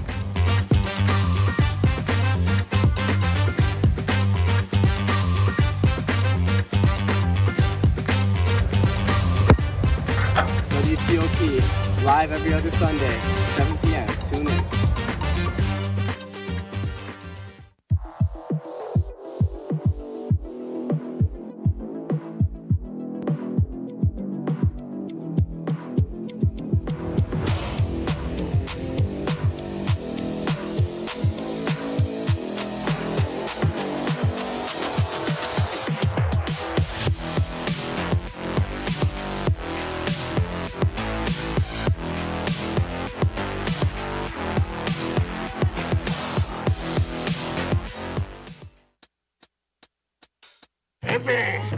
I had to eat a raw egg on Chris's dormitory floor. I currently don't have any federal pending charges. You know what you never did? You never walked to Walmart, Chris. That's my co-host. This is for making me eat roast Pop-Tarts. It's showtime, Chris. Come on. I want to be on the air for that. I got a couple things to say. No. Spin the wheel. But you got censorship. Welcome back. Welcome back. Welcome back to... Don't tune in. Welcome back to Laker Connections. I didn't even write the reader right. It's the finale of season 24. It's your home for everything Laker sports. I'm so tired. I need to go home. Mike, you wanted to do Laker it. Showdown? How we doing, fellas? Not great. I definitely You wanted to do best this. with you guys. I did. Laker Showdown's exactly as it sounds. A showdown between two of the best Laker sports minds that this school has to offer. That's us. I'll give you guys 3 questions. Whatever answer I like the most for each of those 3 questions will be rewarded a point. Best 2 out of 3, and the winner gets bragging rights until next semester when we start it all over, because it's tied up today. So, first question. Oh my God. Cowboys touchdown. Oh. Who? I don't know. Jalen Tolbert? No. No. Jalen Tolbert's your daddy. Ryan Flournoy. Big Flo? Yeah. Okay. Cowboys down 3. Moving on. First question. Yep. Big game tomorrow. Really, really big game. Can the Lakers pull off the upset on the 3-time defending national champion, Hobart Statesman? Lucas, you're up first. Well, I mean, can we both have the same answer? Because I'm going with yes. The answer is yes. They absolutely can. No, sorry. Will they? Oh. Then if it's will and if it's a prediction, then no, I don't think they will. I'll give Kenny the yes answer, but I don't think it's going to happen. I really want it to. I will heavily emphasize that I really want the Lakers to win, but I don't think they're going to be able to beat Hobart. I thought the show had no yes or no's, but I will take the I'll take the yes. Like I said, last time they played here, they lost, and I'm going to stick with that. At the same time, they were also ranked number 1. We were also ranked like 4 or 5 in the country, and we upset them. So it just seems like maybe 12 in my ear. Doesn't matter. We were still ranked, and we were actually not even as good as we are now. So now that we're better, playing the same team on our home ice, on Teddy Bear Toss, I'm going to go with yes. I think they can. Why does he give Kenny, us that question? We can't get argue quiet off of that. This Lakers team has looked like such a strong, cohesive unit all season long. It's the Teddy Bear Toss. You and me are calling together. You get the point on this first one. I'm excited for tomorrow. Should be a good one. Next question. With Christmas right. Oh, there goes the Oh, Come on, Big Zo. Big Teleprompter's Zo. gone. It's okay. Another question. Okay. Next Hold on, question. let him get it back up. Put in the Keep lower it third, on the guys. screen. Put in the Keep- lower third. Have you been naughty? Big Zo does Bro, why are we going all yes No, and no? get ready. I have a question. Okay, what's the question? Your Ask Christmas lists have been mailed to Santa Claus. What is the first thing on your list? The number one thing at the top of your Christmas list. Kenny, you're up first this time. like my actual Christmas list. Your actual Christmas list. Well, one I can't say on air because I just turned 21, but choice beverages. But my other one would be, I actually do really want these. You know those Meta Ray-Ban glasses, the ones that record? Mm-hmm. That's what I put on my list. You freaking weirdo. I said I want those glasses because I want to sit there like a weirdo in class and just go and just do What stuff. are you doing? That's how you control them, bro. I swear to God. I watched one YouTube video, sold. Absolutely sold. Let me guess, you want a John Cena retirement belt? No, I don't want John Cena. Like, look, ready? So you are blind as a bat. I gotta close my eyes. Like, you wear a wristband, you just literally go like this. This is awkward. Oh my God, my eyes. All right, that's it. That's all I got. Lucas? For Christmas, no, I don't want a John Cena retirement belt, but I do want a OG WWE World Heavyweight title belt for Christmas, the big gold belt, the original one from like the early 2000s. It's one of the coolest ones. That's a good answer. That's a beautiful answer, and honestly, I'm a little alarmed that Kenny wants these Meta glasses. I'm worried what he's going to do with them. Yeah, I'm also quite concerned about what he's I think we're gonna give Luke, Yeah, I don't like that either. I think we're gonna give Lucas the point on this one. Oh man. And we'll head into the final round. Last but not least, NFL playoffs are right around the corner. Cowboys trying to make the comeback against the Lions right now. But who is winning the bowl this year, fellas? Lucas, you're up first. I'm going to go with the Los Angeles Rams. Okay. They have... Lucas, you got to come back. Not after the way you laughed. I'm good. Sorry. Fine. I'm going to go with the Los Angeles Rams. I absolutely love the Matthew Stafford story that he has been writing right now. He's like in his newest season, he's having probably his best season as a quarterback right now. MVP candidate #1 in my opinion, and they're one of the best teams in the league. I have full confidence that they can beat the Eagles. I think they can beat the Lions. I know they lost the Eagles earlier in the season.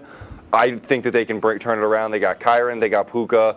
The defense is absolutely stout. I fully think that Stafford can go MVP, Super Bowl, and then retire, and he immediately jumps into the top 10 quarterback conversation. All right, I feel like they're kind of on fraud watch, but I kind of want to see it. Wait, who? Drake May be a Super Bowl champion. I gotta see it happen. I was at Gillette Stadium this summer. Now I don't like the Patriots, but man, they've been called frauds left, right, and center. How funny would it be if it happened? Like, Tom Brady leaves and he comes back. Like, I would love it. It would be hilarious. Although I don't see it. I am not. I don't think I asked if you saw it. I just gave him my answer. So maybe be quiet and let him pick a winner. I don't see it. Kenny, I think you're wrong. Okay, I think you're wrong. I think you guys. I have a better answer. Oh, my back! Yeah, okay. I think you guys both gave me great answers. The Drake, Patriots are frauds. May, phenomenal. I think he's up there with Evan, Neal. It's a fraud, though. Evan Neal. But with that said, Matt Stafford, the icing on the cake, winning the Super Bowl, retiring would be a phenomenal way to go out. Puts him in the top 10 of all-time conversation, absolutely. And for that reason, this season's winner, Lucas McGarry. Yes! Let's go. Took the right answer. Let's go. I really like the Patriots. I do. I do too. It's fun to watch. Come here, Mike. I recently just looked at their games the other day, and I was just like, oh, they haven't played they are anyways. so on fraud. They are not winning the Super Bowl. But I just want to say Drake May on air. Drake May. Fellas, it's been yet another season. This is season number 3 under our belts. 24 of the show. Yes, sir. And next season is 25. It's been a pleasure, gentlemen. See you guys in February for season 25 of Laker We'll be back. Connections. Have a wonderful night. Happy holidays, and we'll see you guys in a few short months. Have a great night. Yeah.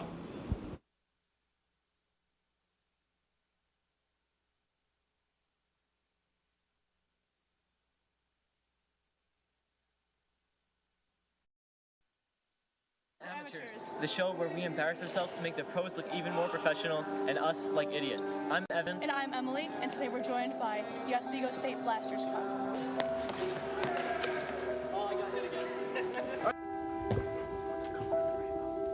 Anything, guys. Brown.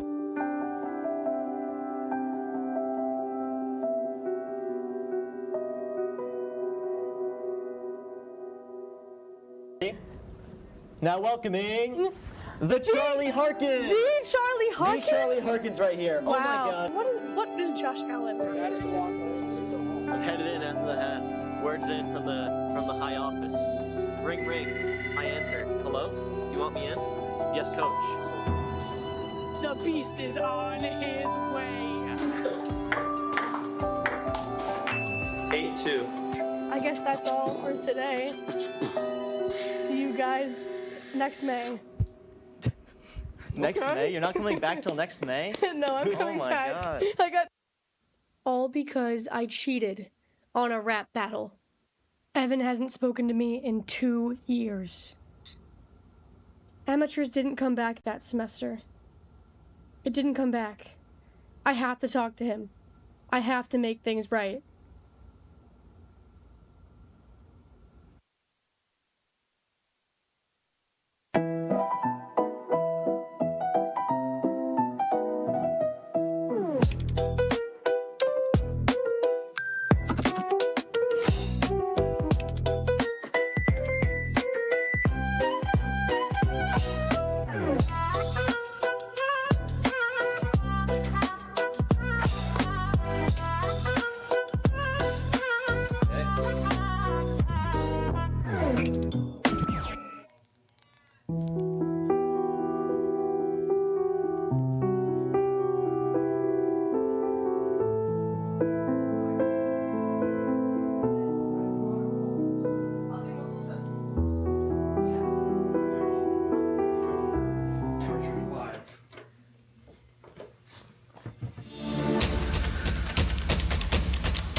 Emily?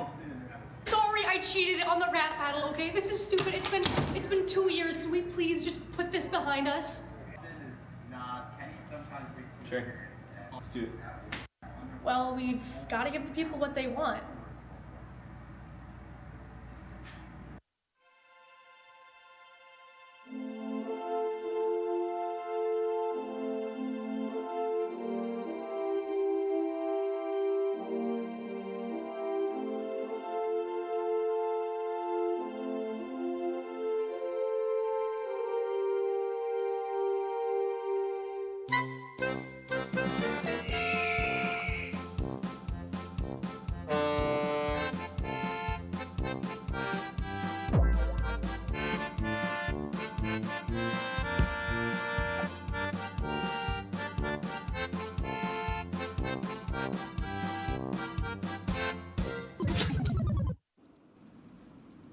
Hello and welcome to Amateurs, the show where we embarrass ourselves to make the pros look even more professional and us like idiots. I'm Evan. And I'm Emily, and today we are live for the first time in 2 years. 2 years. It's been a while. I can't believe it's been that back. long. Evan, what have you been up to? What have I been up to? Well, I joined a fraternity for one, which Nice. is, and then after that, I did my first analyst for a hockey game, which was really fun.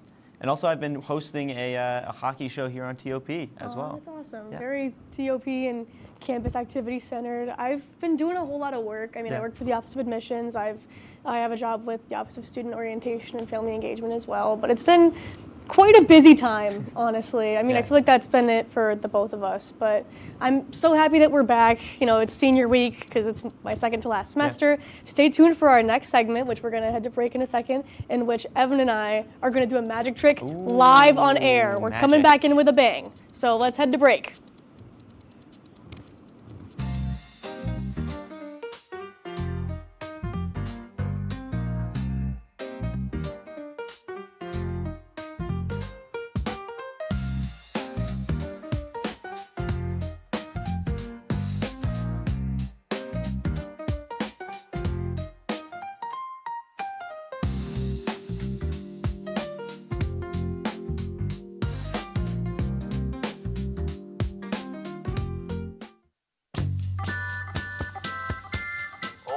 But I would have liked to see more on, Putin or something. I don't think he's very nice. He's so annoying, and he's not very funny either. He got that hot dog at one time. I don't know why he would do such a thing. I'm not sure why he's still playing a Nintendo Wii. The Nintendo Wii is so old. I've tried reporting him like 600 times, and nobody's answering my phone calls.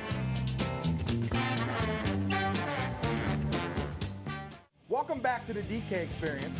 Go back to your job. Every NFL fan had played for the last 15 games. Maybe. Writing a letter to the NFL fans? Get out of here with that. Let me finish. No, Let me finish. Stop. Johnny Manziel, that guy, he's a loser. No, that's.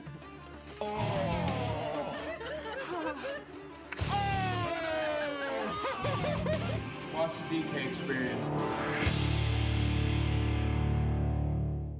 What we do here is go back. Cooked. You know it's cooked when it's not raw anymore. Gordon Ramsay in the sea here. Cat cam. Because Kenny pulled a picture of him. Yeah. Back to amateurs. As you can see, we have a mystery mountain here, as we This is often our special do guest. on our amateurs live episodes. So Good pull from the past. Should we reveal who it is? I guess let's do a little reveal. Okay, you ready? Are you putting your hands on it or no? Yeah, yeah. 1, 2, 3. It's Paulie Beatty! It's the Magic Man, Paulie Beatty. So the reason that Paulie is here today, Magic 8 Paul, he's the greatest magician in Oswego, and we decided for this episode we want to learn some magic, so we learned a little trick and we're going to perform it right here live for you guys. So Paulie taught us this trick, because again, I don't know if you guys knew this or not, but he's actually the most talented, most established Magic Man in all of Oswego. But it starts, all you need is a simple deck of cards, and it starts by, you shuffle it. Do you want to shuffle it because you're our special guest, Paulie? Yeah. So you know we're not messing with Yeah, you. he knows we're not messing with it. Oh, yes. Take a look through so I He knows the tricks of the trade. He can shuffle a I'll deck. do that. I'll do a little dealer's cut here, Dealer's and then cut. we're gonna do. Evan likes to do this, Yep. and then we'll do a little casino shuffle like that, and then that's about it because I don't want to take all the time in the world. Okay, perfect. All right. So who's getting the deck? I'll start with the deck. Here you go. So first up, you're going to lay out all of the cards on the table. Just all the cards. Okay, perfect. For what reason? Just so you can see them all. Just so you can see, like, they're all different cards. Yeah. That They're is all true. different cards. They're all different. There's none of the same card. There's no tricks, no foolery here. This is good, clean magic. Okay? So then we're going to put it into 3 roughly equal-sized decks. You can't really see it with all this stuff in the way. But whatever. So I'm not going to pick your card. The cards are going to pick for you. Okay. So we've got the 4 of hearts. That's not your card. The 9 of spades, which is also not your card. I'm going to close my eyes here. Do you want me to pick it up? This is your card. All right, guys. This is the card. All right. Did Get a you good show look. Get them? a good Did look, the audience everybody. see it? All right. Yeah, we're good. Okay. I put it back in the deck there. Wait, did you put it back? Put it back wherever you want it. It Yeah. doesn't have to go Oh, yeah. right on top or anything. It's I wherever did. you want it. I want it to be but, right there. This one has to go on the top, and this one has to go on the bottom. And then, you want to shuffle it again, just so you Sure, know I'll shuffle you it. know for certain that we're not Yeah. messing with anything, and this is good, clean magic. And then once you're done with the shuffle there, I'll take that. Yeah, back Evan from will you. take And that from you. I'm gonna use my magic, and I'm gonna look for your card in there. And Oh. I'm pretty confident. I think I'll be able to find it. Yeah. Wow. You thought I was done, but we're going to No. give this thing a No, cut. it's not over. And that's for you, Mr. Shomes. All right, let's take a look here. So you're just going to look for my card here? Just gonna look for your card. You know. It's pretty Yeah. that there maybe. So where did you learn this magic trick from? So funny enough, I was a wee lad, and I was bored and wanted to either juggle or do magic, and I did both. So I taught myself how to juggle using little, I don't know, wrap my socks over each other and then learned how to juggle. And then from Chris Pratt, I learned this card. Oh yeah, I had a feeling that we kind of had too many cards, so we're just gonna get rid of these. Sometimes you just get too many cards and it's too much to work with. I'm trying to look here and it's No, just, they're it's gone. becoming a lot. Yeah. Yeah, it's kind of. Well, what if my card's in that pile? Well, we know really it's don't not. think it is. In fact, I don't even think it's in Honestly, this pile. we could burn them. Honestly, Like, we could just burn Really? these cards. We just don't need them. Huh. Yeah. Burn them. Subtle That's what the game is. The magic trick is called. Right? Oh, I Burn did. 'em? Yeah, I didn't know. Why Speaking asking of me? which, This ain't I think I found your card. You did? Just like that. Just like that. Is this your card? Wait, show them. The 10 of hearts Is- is not my card. So you That's not so your you card? lose. You Oh. got it wrong. No. Give us like 4 tries. Give it 4 tries. I'm gonna burn it. You're gonna burn gonna it? burn I'm it. just gonna put it We're here. gonna burn it. I'm just gonna put it there. Yeah, just get rid of it. All Okay. Right. All right. Yeah. Yeah, I'm just yeah, gonna get rid of right. it. All right. Is this your card? It is I not. have a good feeling about. Wait, it's not. No. Okay, wait. not your Like card? they say, 3 like is a magic. You know, they say 3 is a good luck. Like good Sure. things come in 3s. Yeah. I'm just So I'll get rid of it. Sure. let's And then see. I'm gonna burn a card here. Okay. Okay. Oh, what if that's my card though? It's I not. don't We think just You don't know think that so? it's not. I don't think it is. The 2 cards. Um, Oh, okay. No, because you know why that's I have not a- your card? Why not? It's because this is your card. Oh. Right? It's Is that his close. Is card? that it? It is not. You're sure? Okay. Yeah. Okay. That's okay. Let me get one more chance. One more Sure. chance. Would you give me one? All right, I'm gonna start by burning one. Okay. Put it on top. Okay, I'm confident. Yeah. I'm pretty confident. Is your card the 2 of diamonds? It is not the 2 of diamonds. It's not the 2 of diamonds. All right, you know what I think the problem is? I don't think your card's in here. Really? I don't think it's in here. Yeah, I don't. I think this deck is just full of duds. Get rid of them. But those were the cards that you showed me before, so they have to so not be mine. These yeah, obviously these- aren't your cards, right? I guess These aren't not. your cards. Mhm. Okay, well, let me try something really quick. Okay. All right, put your fist out. Go like that. Okay, Emily, do you mind? Yeah. Hold it. Don't hold it tight, but don't hold it too tight. Okay. Yeah, sure.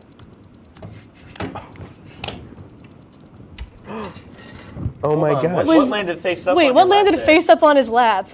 Is this Holy his card? crow. It is my 5 of spade card that I picked from earlier. This was the card? Oh my goodness. Wow. Yes, it was. Wow, if Wow, only you that had guys- landed on the table where the you camera guys- could see it at you first. guys I are swear. really That was good, clean magic. magic. There was nothing on his lap. Magic is real. It was rocky, but we got there. It was rocky, but we did did get get there. That You was did good get there. and clean. Guys, that was really good magic right there. Thank you so much. I'm spooked. If you want to see how we did that magic trick, stick around after the break because you're going to see how we learned this trick. Word. Bye.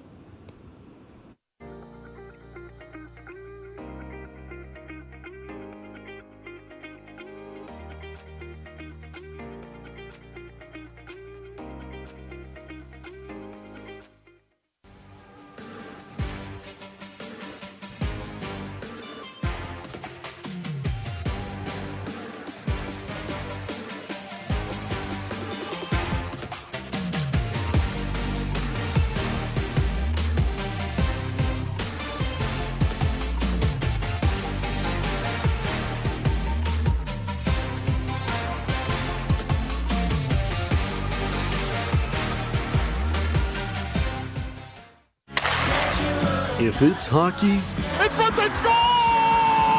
it's on Hockey Talk.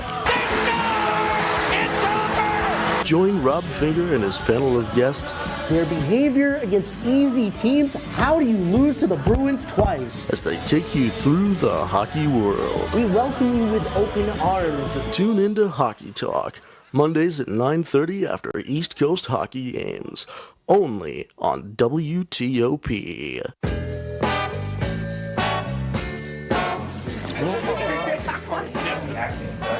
Oh boy!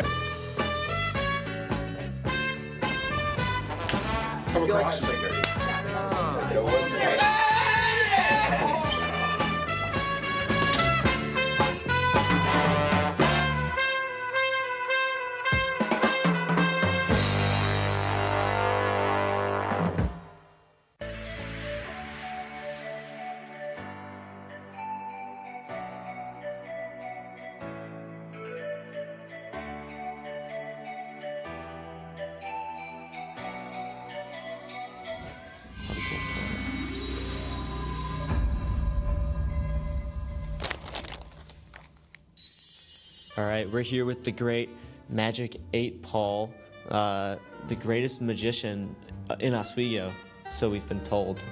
Hello, I'm Magic 8 Paul, given the name about 5 minutes before this. I know one trick, but we're going to see if I am a master at it. So we're going to try and teach some amateurs some magic. I really can't wait. I mean, you've been talking up this trick for a very long time. He was actually the first person that we asked. It was kind of a shot in the dark, and I said, Paulie, do you know any magic? And he said yes. So he is the most knowledgeable magic man in Oswego, if you guys could believe it. All right, so all the cards are different. Obviously, no 2 cards are the same, yada yada. Can confirm. Can confirm. We'll do another shuffle. Okay. Because you should always shuffle cards. How long did it take you to master the art shuffle? of the shuffle? Not too long. Shuffling's cool. I do play a lot of poker, so if we want to learn that next, we can play some. Yeah, that could be the next episode. Yeah? Yeah. All right, so right now I'm going to do 3 decks here. Okay. I'm basically going to choose your card for you, but I'm not going to see it. That's a good card. That is a good card. Ace of spades, I like that. I have a second card here. That's a 10 of diamonds. Okay. This is your card. Okay, can I? You can look. Okay. I will not look. That's good. This is our card. All right, and then I want you to put the card back into the middle deck wherever you please. I'll cut it. All right, is it in? It's in. All right. So it's somewhere in this deck. Yes. But we're gonna make it even harder. We're gonna put this ace on top. Okay. We're gonna put this 10 on the bottom. Okay. We're just gonna put that up, put that there. Oopsies, that doesn't matter. So I don't want you guys to think I'm cheating. Oh, Can you okay. master the shuffle?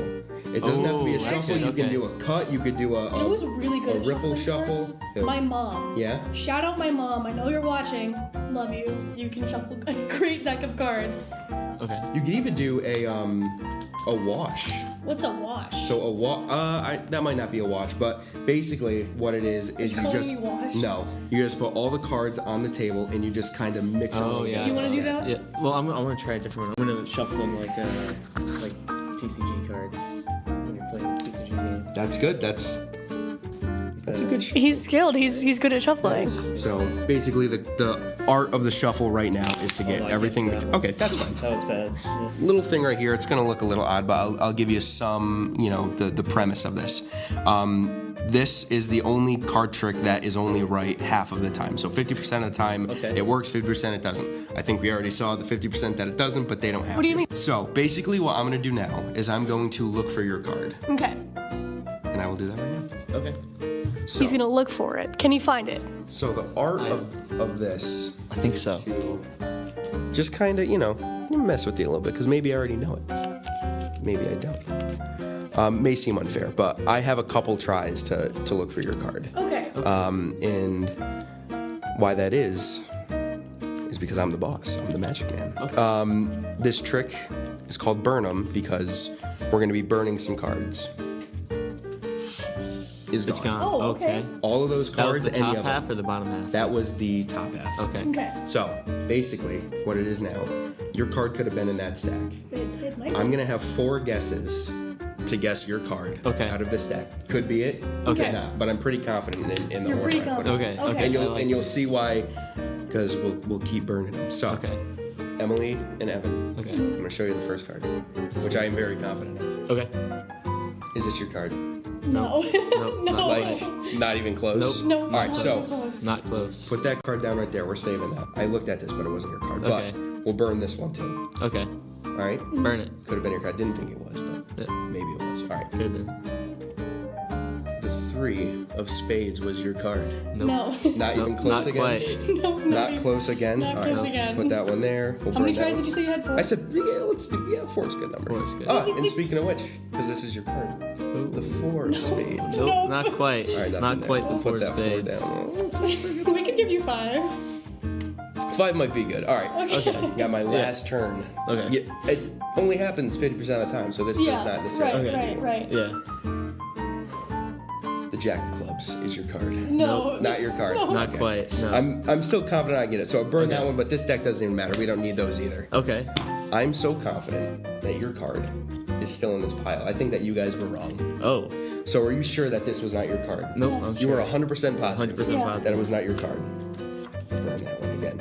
100% positive that the 4 of spades was not your card. Nope. Not my card. Completely positive neither of these were your cards. Yep. Nope. Why is that, Emily? You don't have to know the answer. I tried, right? All right, keep your fist there. Okay. I'm gonna keep a firm little grasp on that right there. Okay. Not that firm. Let go a little bit. There we go. For the first time, I want you to say. Back up a little bit. I want you to say what your card was. It's okay to say it? It was the 8 of diamonds. Oh! And that, ladies and cool. gentlemen, How did What you the do heck? that? diamonds. Oh my god. Impressive. That was magical. It was. Wow. Wow. So you guys want to learn how to do it? Yeah. Let's do it. Let's learn how to do it. Sweet. Are they listening? Right. Yeah. This is okay. Cool. The key is to cheat. Magic is cheating. You will figure out the card once you put all these cards here. I'm no Penn and Teller. The shuffle will always see at least 6 or 7 cards right on top of there. Obviously, you already know what the third card's going to be. You're basically just still a little bit misdirection. You're just kind of just talking with them. You're saying, you know what, yeah, that'll go there. And then at this point, you're going to want to make sure that your card, or their card in this case, stays in the 4th position. Here's why. You'll ask them, what card is yours? You're going to go, this is your card. Obviously, you know what the card is. You know that this is wrong. You'll put this one down. You'll flip this one right up top. Now, since this one is behind the ace, that's the card that you're gonna want, you go, all right, is this your card? They'll say no. Is this your card? No. Do that, burn this one. Is this your card? No. Yada, yada. All right. You'd put it in here, you'd ask what the card is. They'd say Jack of Diamonds, you'd hit it, it'd be the one left in your palm, and then there it is, the Jack of Diamonds. So a magician has revealed his secrets. How does that make you feel? I mean, I wouldn't say I'm the poster boy for magicians, but you know, I did kind of mess that one up. So magic's fun if you get into it. That's the one card trick I know, and boom. Wait, will you get up? Like I want to cause you just went boom really good. Like we could put a cloud of smoke and make him disappear. And I think that's all from Polly. I mean, he just made himself. I don't know how he. That was kind of crazy. I thought he said he could. Yeah, I guess he knew more than one trick. We'll go to a quick break. Yep. Evening and welcome to Jeopardy. I am your host, Joe. Hello, Simon. Joe is at this place. And I'm very concerned to see what Piper's answer is here. Sorry, it's a 98-page rule book. You guys are stunned still? Joe, I'm going to sound like a little snob here. It was not founded by Ray Kroc.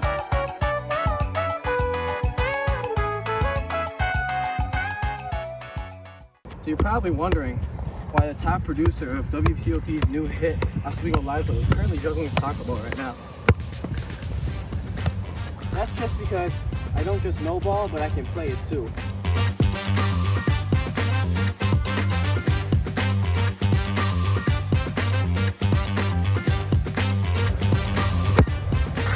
WTOP, live every other Sunday, 7 p.m. Tune in.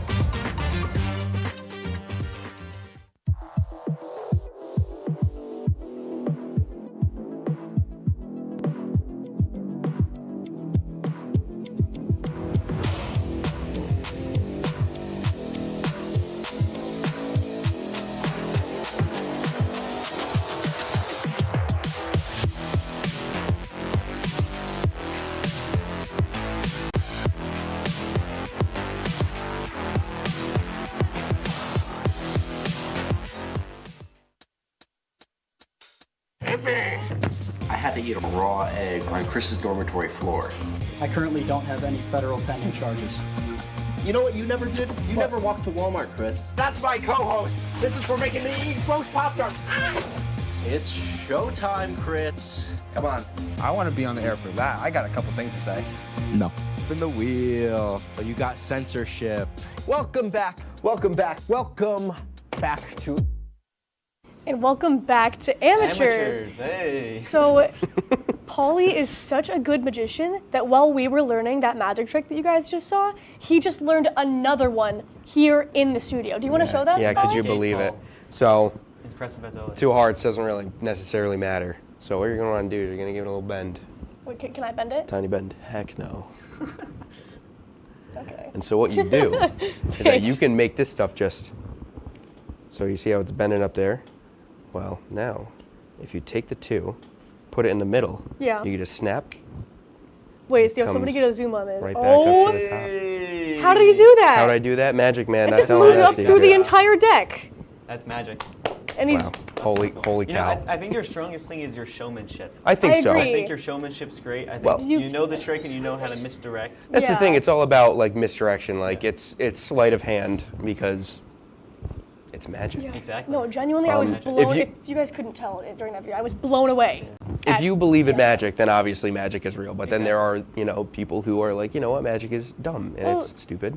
But I thought it was cool. I always I thought it was believe in cool. magic. All right. I do too. That was just, Nice. that's so magical. That's magic right there. Honestly, I'm so happy that we've been able to, continue just like thriving. And it feels like we've really gone from amateurs to seasoned pros, not just when it comes to like TOP and anything broadcasting, but when it comes to just being students and being people. Yeah. You know what I mean? And that makes me feel just really happy. You guys know that if it was not for Evan, I would not be a broadcasting major. I wouldn't have done half the things that I would have done, and wouldn't have done half the things, wouldn't have known half the things I'd know if Evan did not ask me to do amateurs back in freshman year. I owe a lot of my success now to Evan Shomes in this little show that a lot of you guys at home watching probably don't know or haven't seen because it's been like 2 years. Well, thank you for being a wonderful co-host for the show and getting me back out here and coming back on air and bringing back amateurs. We had to. This was planned from the get-go. The rap battle was a carefully calculated. No. Ploy. I'm still upset about the rap battle. Oh, that was partially genuine. You cheated in that rap battle. I know. We'll have to run. Well, it but I back. mean, Paul, like that's what magic is, though. Magic is cheating. Magic is. I'd say so. I'm not Yeah. letting you get away with cheating in the rap battle because you're saying magic is the excuse. But it was a magical rap. I think I don't. I guess so. I don't know as if magic can be the. If you cheat on an exam, you're not going to tell David Kreider. That you were doing magic. I use ChatGPT magic. But ChatGPT is not magic. I do not. Well, there's an argument for it. I'd say it's magic. I'd say mean, pure. ChatGPT is magic. It's not magical. Okay. Sure, but it's Okay. magic. Just Spitting thinking some of wisdom things. tonight. Tonight. Yeah. Also, thank you to all the crew here tonight. Yeah. Those of you who have worked on this show, or probably most of you have never even seen this show. Yeah. Some of you weren't even around when it was around. So thank you Yeah. guys for helping out. Thank Yeah. you, Magic 8 Paul, Magic for 8 coming Paul. on tonight. Dude, I was so hyped when I got Showing the us your call. wisdom, your magic. Yeah. I was actually on amateurs before when they went to club flag football. Yes, and this is true. And this is true. Emily ended up getting around me and sacking the quarterback, and then Kenny sat on me doing push-ups. Wait, I don't remember you that. did it to yourself. Wait, I did do it to myself, and then That's so funny. he, oh my goodness, he just Evan let was one fly. Great at football. It was good. It was awesome. It was fun. This show has been fun. This show I like it. has been so I say much this fun. is one of the better ideas into because you always go with like people just talking at a desk. You guys are like trying to do stuff. I admire that. That's cool. Thank you. Thank you. Yeah, Thank you're you. welcome. I mean, that's kind of what we've tried to emulate when it comes to producing the show. I And- couldn't thank Evan more for the idea. Also, this won't be the last time you'll be seeing us. We will be back next semester for next semester's senior week for Amateurs Senior Week Part 2. The grand finale. I would like to rematch you in a rap battle in that episode. You know what? Are you serious? Yeah, I want A to get my good, clean fair and rap square battle. No victory. cheating, no nothing, no funny business? No cheat. You're the one that needs that warning. Okay. Yeah. But yeah. It's let's do on. it. We'll see you guys then. We'll see you guys Amateurs then. out. Then we're rap battling. It's going to be so much fun. That'll be probably my last show on TOP ever. But that's all from us. Thank you guys so much for watching the great comeback Amateurs Live, the return of the best show on WT.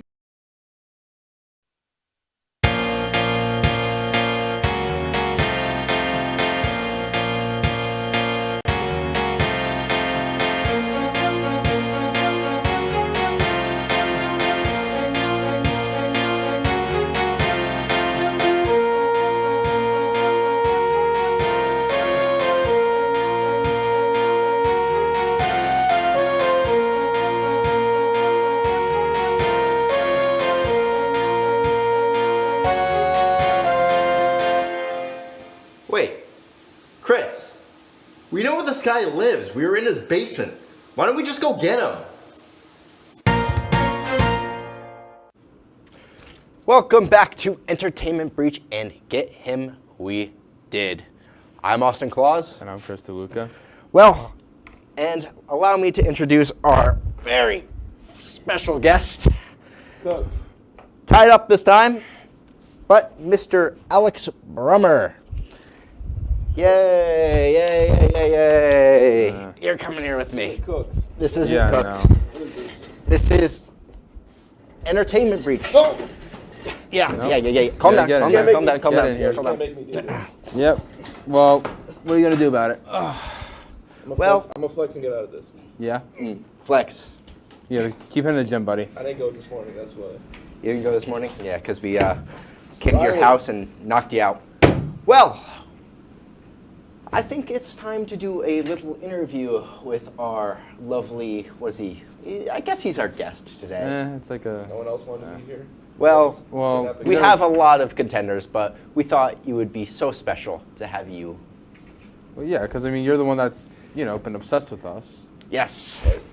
Well, all those times you kidnapped us, changed all that stuff. You did a lot of stuff to us. I never did that. So we never proved in a court of law, actually. Yeah, well, that court of law was rigged. You're saying the lawyer in this here was a bad lawyer? Yes. Well, no. He was a great lawyer. He was a terrific lawyer for us. So we have a few questions for you. Yeah. So, I mean, my first question for you, I mean, why have you dedicated your life to hating us? I thought everyone did that here. No, that's really just you. That's really just you. But just what made you so? Just what about us? You know what I mean? Like what speaks out to you about us? I actually just spun a wheel and you just got picked. So we're lucky then? I wouldn't call that quite lucky. Yes. Well, so how many people were on the wheel? How many people? Yeah, how many people were on the wheel? I don't know. It was a while ago. It was a while ago. You don't know how many numbers were on it? It was nearly it was a year ago. It was that wheel. It's a wheel right there, actually. Oh, so there was okay. I've used that wheel in the past. That makes sense. It's like well, 10 shows. How did you get that button that can warp reality, Alex Brummer? Because you've used it multiple times on us. That was already in the office, actually. That was just. Oh wait, really? Dude, how many things do we not know exist in this office? No one pushed it before? No, I don't think so. I mean, I might need to burn that button. I've hit it. I might need to burn it. Wait, next. Well, I gotta ask you, why did you kidnap us all the way back then? What was it, last Halloween? That was just funny. No, just funny? Funny? It was your trick in my treat. Wow. Yes, and I do remember the trick you played on us was you fed me a lot of gross Pop-Tarts, which, in hindsight, I should have brought. No, they were like dry. They were the flavorless ones. There's no such thing as a flavorless Pop-Tart. I can guarantee. Graphics man, find us some flavorless Pop-Tarts, please. Thank you. No, it's I don't think he's gonna be able to. They were hard to find, and you somehow found what was it, 11 of them? Yes, 11. You forced feed down my throat. Thank goodness. So, I'm sorry, Mr. Grammar Police. Force fed us down our throat. Specifically me. Very, very odd. Anyway, what was your end goal in spinning the wheel and just harassing a show? What was your end goal, especially with us? See where it goes. Really? That's it? Yeah. Just see where it goes? No, like. So you did it for love of the game. For love of the game. Love of the game. No ulterior motives. I can kind of respect that. I can kind of respect that. Well, you can move your hand a little bit. Don't tap up. Ooh. Yeah. Yeah. Good luck, buddy. Yeah, stay. Legs. Okay. He does hit legs. Oh wow. He hits legs very well. Well, Alex, thank you for your time. I got. Yeah, we have one more. We have actually one more question for you. No, he is so strong. Why is he so strong? No, he's just heavy, dude. Hey. Oh. Yeah. All right. I guess it's bulking season. I don't feel comfortable doing this. I don't feel comfortable right now. So let me ask you a question. How does it feel now that your reign of terror is coming to a close? Well, pretty sad actually. Yeah. Pretty sad. Yeah. Pretty upset. Oh. Dude, how are you not able to contain them? I'm like not easy. a very strong man. Bro, look as at you him. can He's see, a toothpick. as you That's can see true. in the Yeah, commercial, he he throws toothpick. me. Joe He Simon throws can me beat you so up. much. Joe, Come out here. Show them what No, you made Joe. of. Don't you dare, Joe. Stay back there. You're good. Hey, I'm not. You're careful. One more question. There's like 2 minutes left in the segment. Yeah, there's actually a lot of time left. Oh, there was so much time left. Yeah, there's like a lot of. Okay, you want to actually go back over? Austin, come grab him. All right. Put me in the middle or something. Yeah, you know. I'll put you let's in- put him in the middle. Yeah. One of his last requests. So, hold on. The other thing, how would that button's done like a lot of things. How would you like change? Yeah, time how with have you that? how have you done this? Like, Press it and see where it takes me. So you have it's no just- clue how it works, and you just press it. it's just blind luck. You just harass us every day. Like, you like. No, we've already got past that. We're past that part. At this point, it's like, oh my lord. Oh wow. Oh, look at him. No. Because Because this isn't your domain anymore. Also, I'm pretty sure your Alex show's Bremer. over, dude. Your show's over. Yeah, You're I mean, over. You're so over. You're so over. You're so. Yeah, well, we already said that. It's so over for you. All right, we're gonna go to a break. We're gonna go to break. Yeah, go to. Go to break. Don't listen to He's- him. Go to.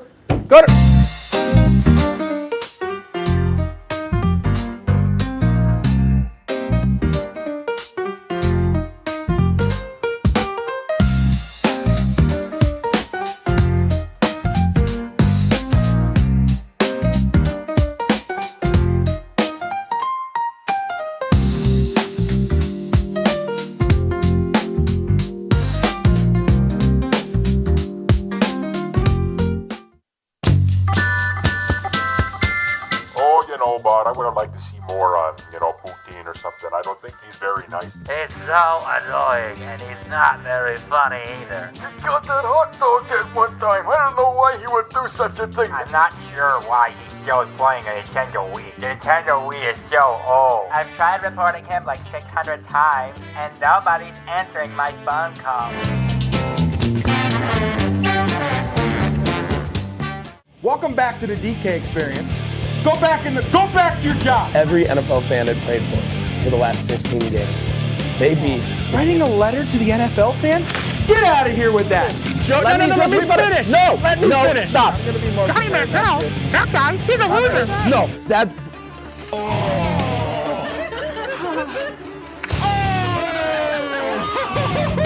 Watch the DK experience. What we do here is go back. Cooked. You know it's cooked when it's not raw anymore. Gordon Ramsay in the sea here. Cat cam.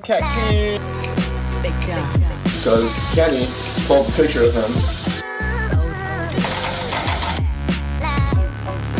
Yeah.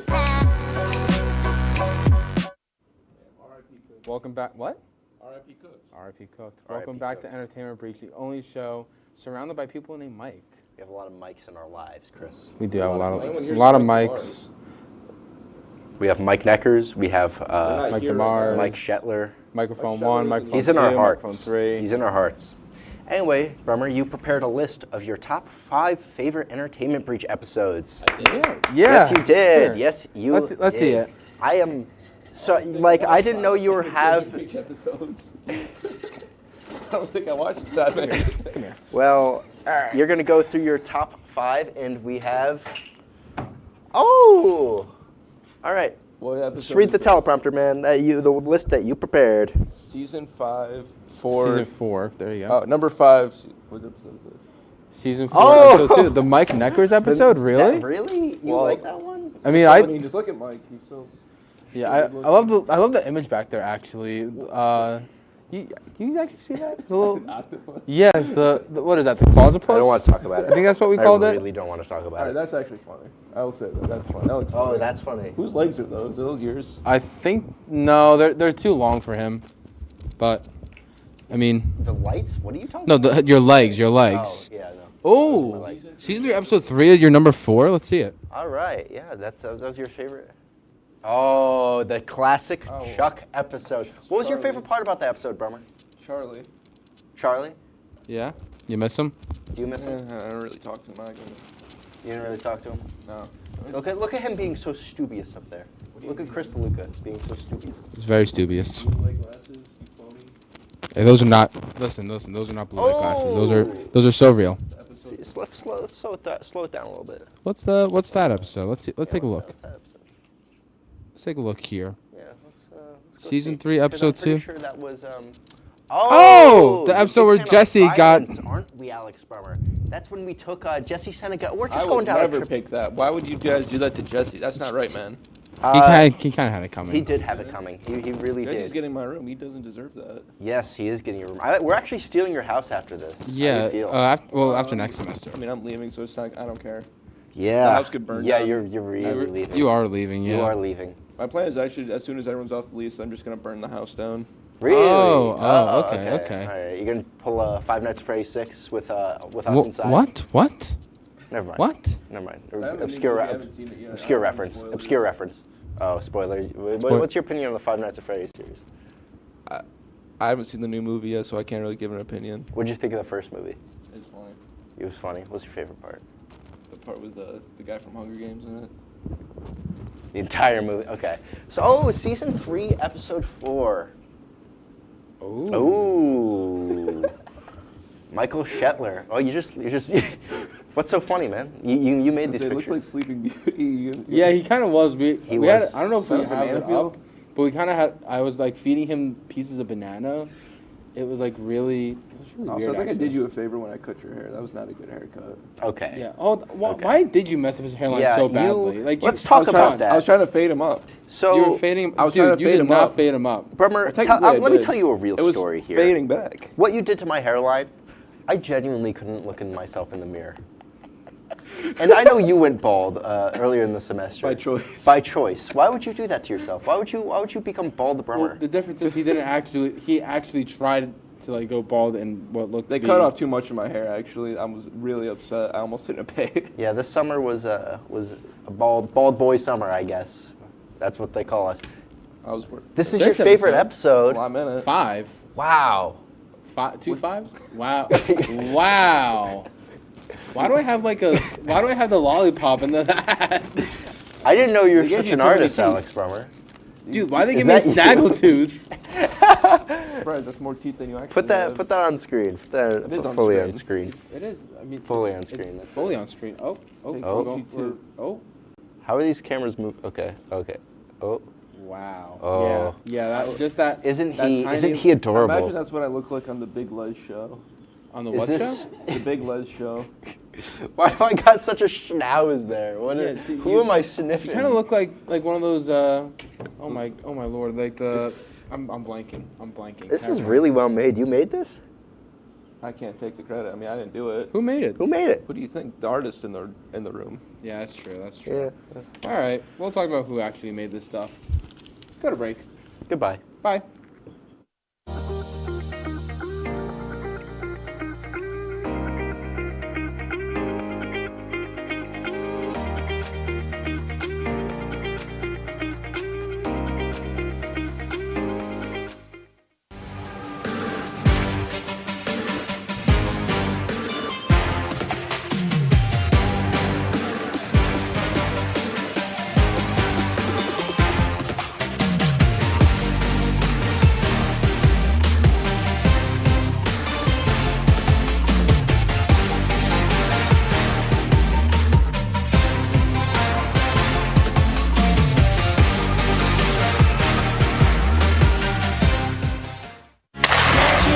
If it's hockey, In front, they score! it's on Hockey Talk.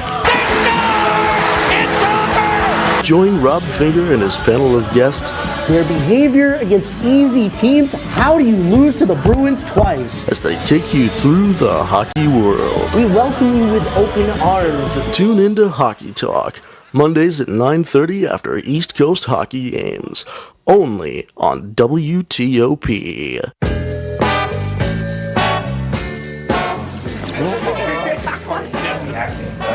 Oh boy!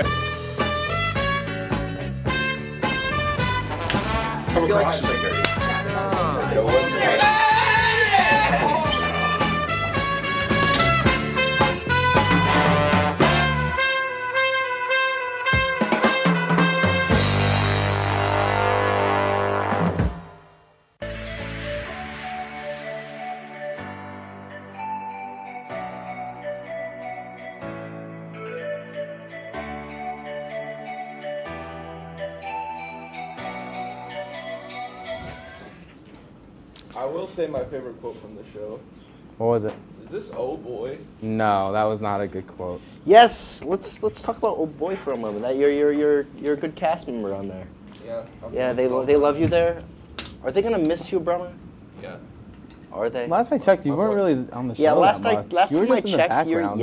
you were kind of like what, 7th, 8th, like they didn't even. Dude, they picked Gilly over They you. did pick Gilly over you. I'm graduating. Well, who was that other kid that they were supposed to Yeah, pick? they like, picked a random guy. Who was that? Before you. Because I'm the director, and there's more to this. I could have. Another tech kid. I could have. They need another tech kid. But choosing another tech kid over you? Yeah, that's I upsetting. I wouldn't take that. Let's see where their loyalties are. Anyway, speaking of loyalty, the most loyal segment of Why do we still have this up? Let's go back to the other. It's a funny image. The most. Thank you. The most loyal segment of our show, Talk of the Town. We've had one every episode, and I'm proud to say that. So let's throw it to it. Welcome back to Talk of the Town. Today we're asking, if it was your last day on Earth, what would you do? Let's get right into it and see what other people would do when it's not their last day on Earth.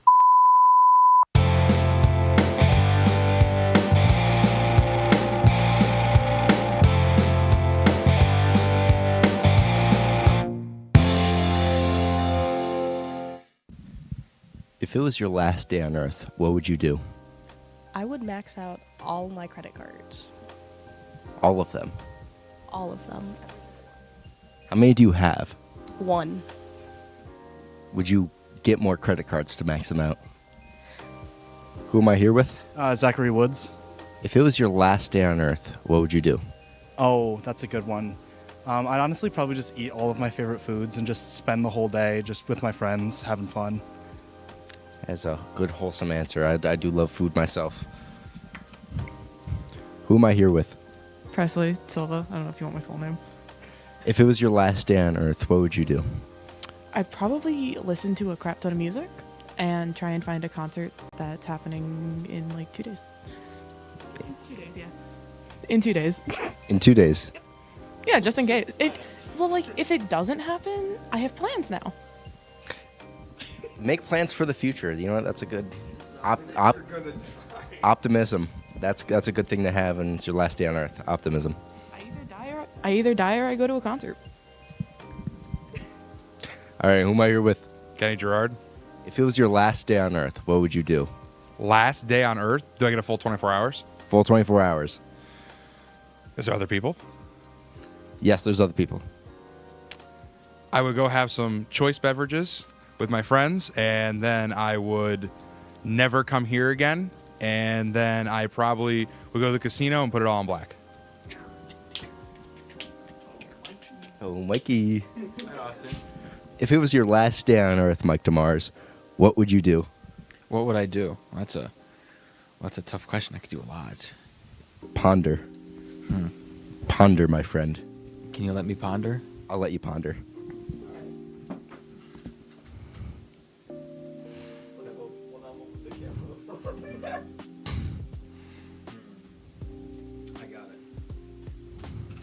You got it? I got it. I'd go to Costco and I would buy a Costco hot dog. I've never had their hot dog before, and I'd like to try it because I heard it's very good.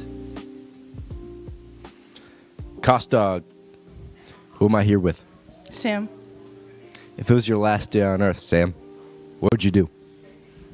I don't know. I have too much on my plate right now, so I gotta go. Bye. Bye. Who am I here with? Logan Weingartner. If it was your last day on Earth, what would you do? Probably kill Eddie McAlpine. Election night. If it was your last day on Earth, what would you do? My last day on Earth, I think I would spend, what would I do? My last day on Earth, I'd probably go to the casino and gamble all the money that I have at... Too bad, he's killing you! Too bad, Eddie McAlpine! He's not doing... Who am I here with? Joseph Abignani. If it was your last day on Earth, what would you do? I'd probably steal a ton of McDonald's. Oh yeah, you're gonna be dead. You're gonna be dead by the time anything happens. Cause of death at McDonald's. If it's your last day on Earth, you take that in your own hands and make it your last day on Earth. Thank you. Who am I here with? Jacob Coleman. What would you do if it was your last day on Earth? If it was my last day on Earth, I'd watch all 3 Hangover movies over and over and over until the time ran up, and then I would die. Who am I here with? Catherine Kraft. If it was your last day on Earth, what would you do? I would probably spend all my money and go crazy. Go crazy. What's your favorite part about the Hangover movies?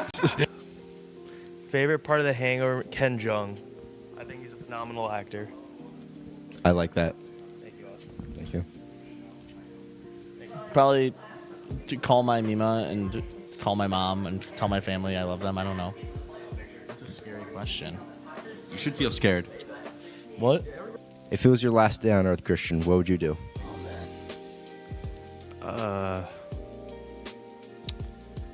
Bro, finance the mortgage. I'm getting on a flight. I'm going to California. Never seen it before. Like to. I'm gonna go to an Enterprise. I'm gonna get the nicest car that I can for rental, and I'm not bringing it back, cause I hate Enterprise. And I'm just gonna drive the coast. I'm gonna see everything.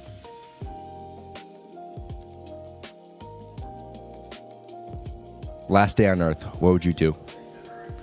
Watch Oh Boy. Entertainment Breach is the worst show on WTOP. Oh boy, clears.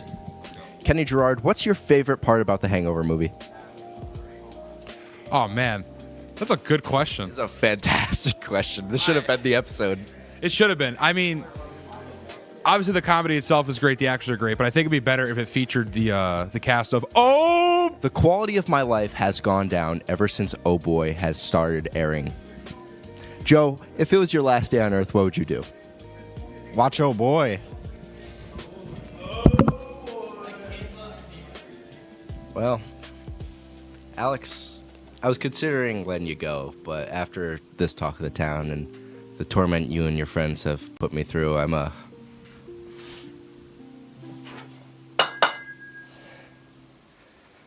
don't think that's an option anymore. See you back at the desk, Alex.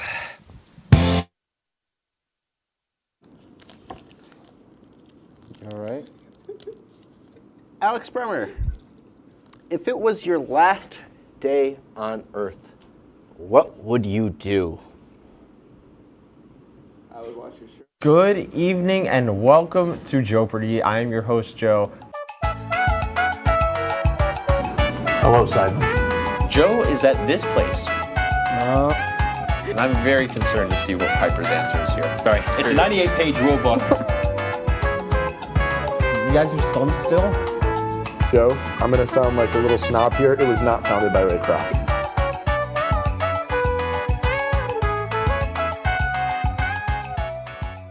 So you're probably wondering why the top producer of WTOP's new hit, Oswego Liza, is currently juggling a taco ball right now. That's just because I don't just know ball, but I can play it too.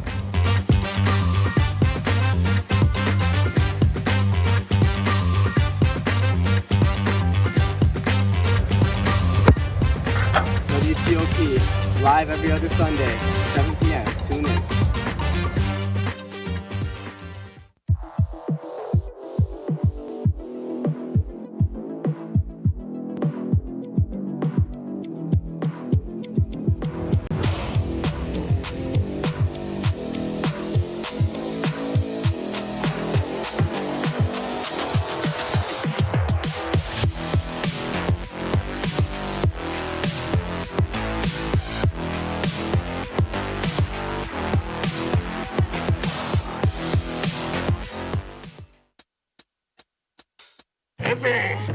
I had to eat a raw egg on Chris's dormitory floor. I currently don't have any federal pending charges. You know what you never did? You never walked to Walmart, Chris. That's my co-host. This is for making me eat roast Pop-Tarts. It's showtime, Chris. Come on. I want to be on the air for that. I got a couple things to say. No. Spin the wheel. But you got censorship. Welcome back. Welcome back. Welcome back to... Well, welcome back. You know, just real quick, to put insult to injury, not only did he do all that other stuff to us, you can't even get the original file for a commercial. You had to screen record it. Yeah, you had to screen record the Dude, I can commercial. count the pixels. Oh no, people are gonna be so upset. Oh no, VP of Creative Services, everybody, Alex Brummer. Not for long. Not for long. Well, Alex, for our last segment of 2025, what do you have for us? All right, well, I wanted to do a cooking segment. What'd you guys bring me? We got paper. We got paper. All right, what are we gonna make with paper? Paper stew. Hey, get that graphic out of here. Get that graphic out of here. Get that graphic out of here. Right. What do you think you're doing? Yeah. How do you make paper stew? Mike, what was that? DeMars. Mike, come on. Michael. This isn't going to continue into Yeah. 2026. We're done with Right. this. Me and Chris are putting our foot down, and once we get rid of this guy, this is done. It's over. This is really how I go out on Yes, Entertainment Breach? this is how you go out. This is a victory You're of going ours. out on the best show on TOP. This isn't my boy, though. At least their show had Jesus on it. Are they allowed to do that? Did they have Jesus on it? They had Jesus Christ? How did you get Jesus? They had Jesus H. Christ on their show. Yes, Jesus Harold Christ was on Oh Boy. Was he one of the boys? He came out to bless the show. Yeah, that's actually kind of. We should probably see if we can. Bless try and Oh do Yeah, Boy maybe is we the should best not. show. Maybe Entertainment Breach. How versus- none of my face are we gonna get? Oh my lord. Yeah, we're like getting real Wow. in there. Well, so this has been awesome, Alex Brummer, this cooking segment. Eat your food. Actually, our Eat taster your food. waste, I give this a waste, just like how you are a waste, Brummer. All right, now I'm done with him. Yeah, we're done. We're done. All right, Brummer, Brummer, it's your end. just like the dogs in the pasture, you're going out to a farm. You are going out to a farm up north, and it's going to be very All right, innovative. buddy. Wait, Come here. Can I Nope. have one more request. I want to go out looking at this photo. That's the least Fine. you can do. That's that. All right. All right. Just kidding, you Gibby. Oh, come on. Go to sleep. Go to sleep. Go to sleep. Bye.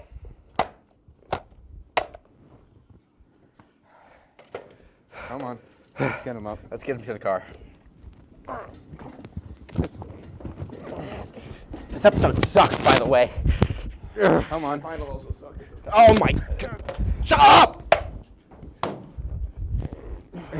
Come on.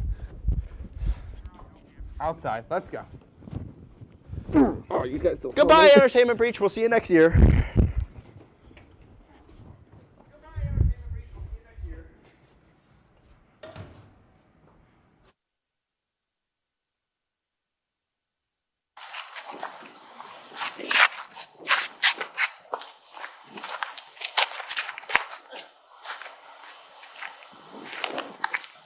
Oh, he's still moving. Get the back. Get the back. Still moving. I got it.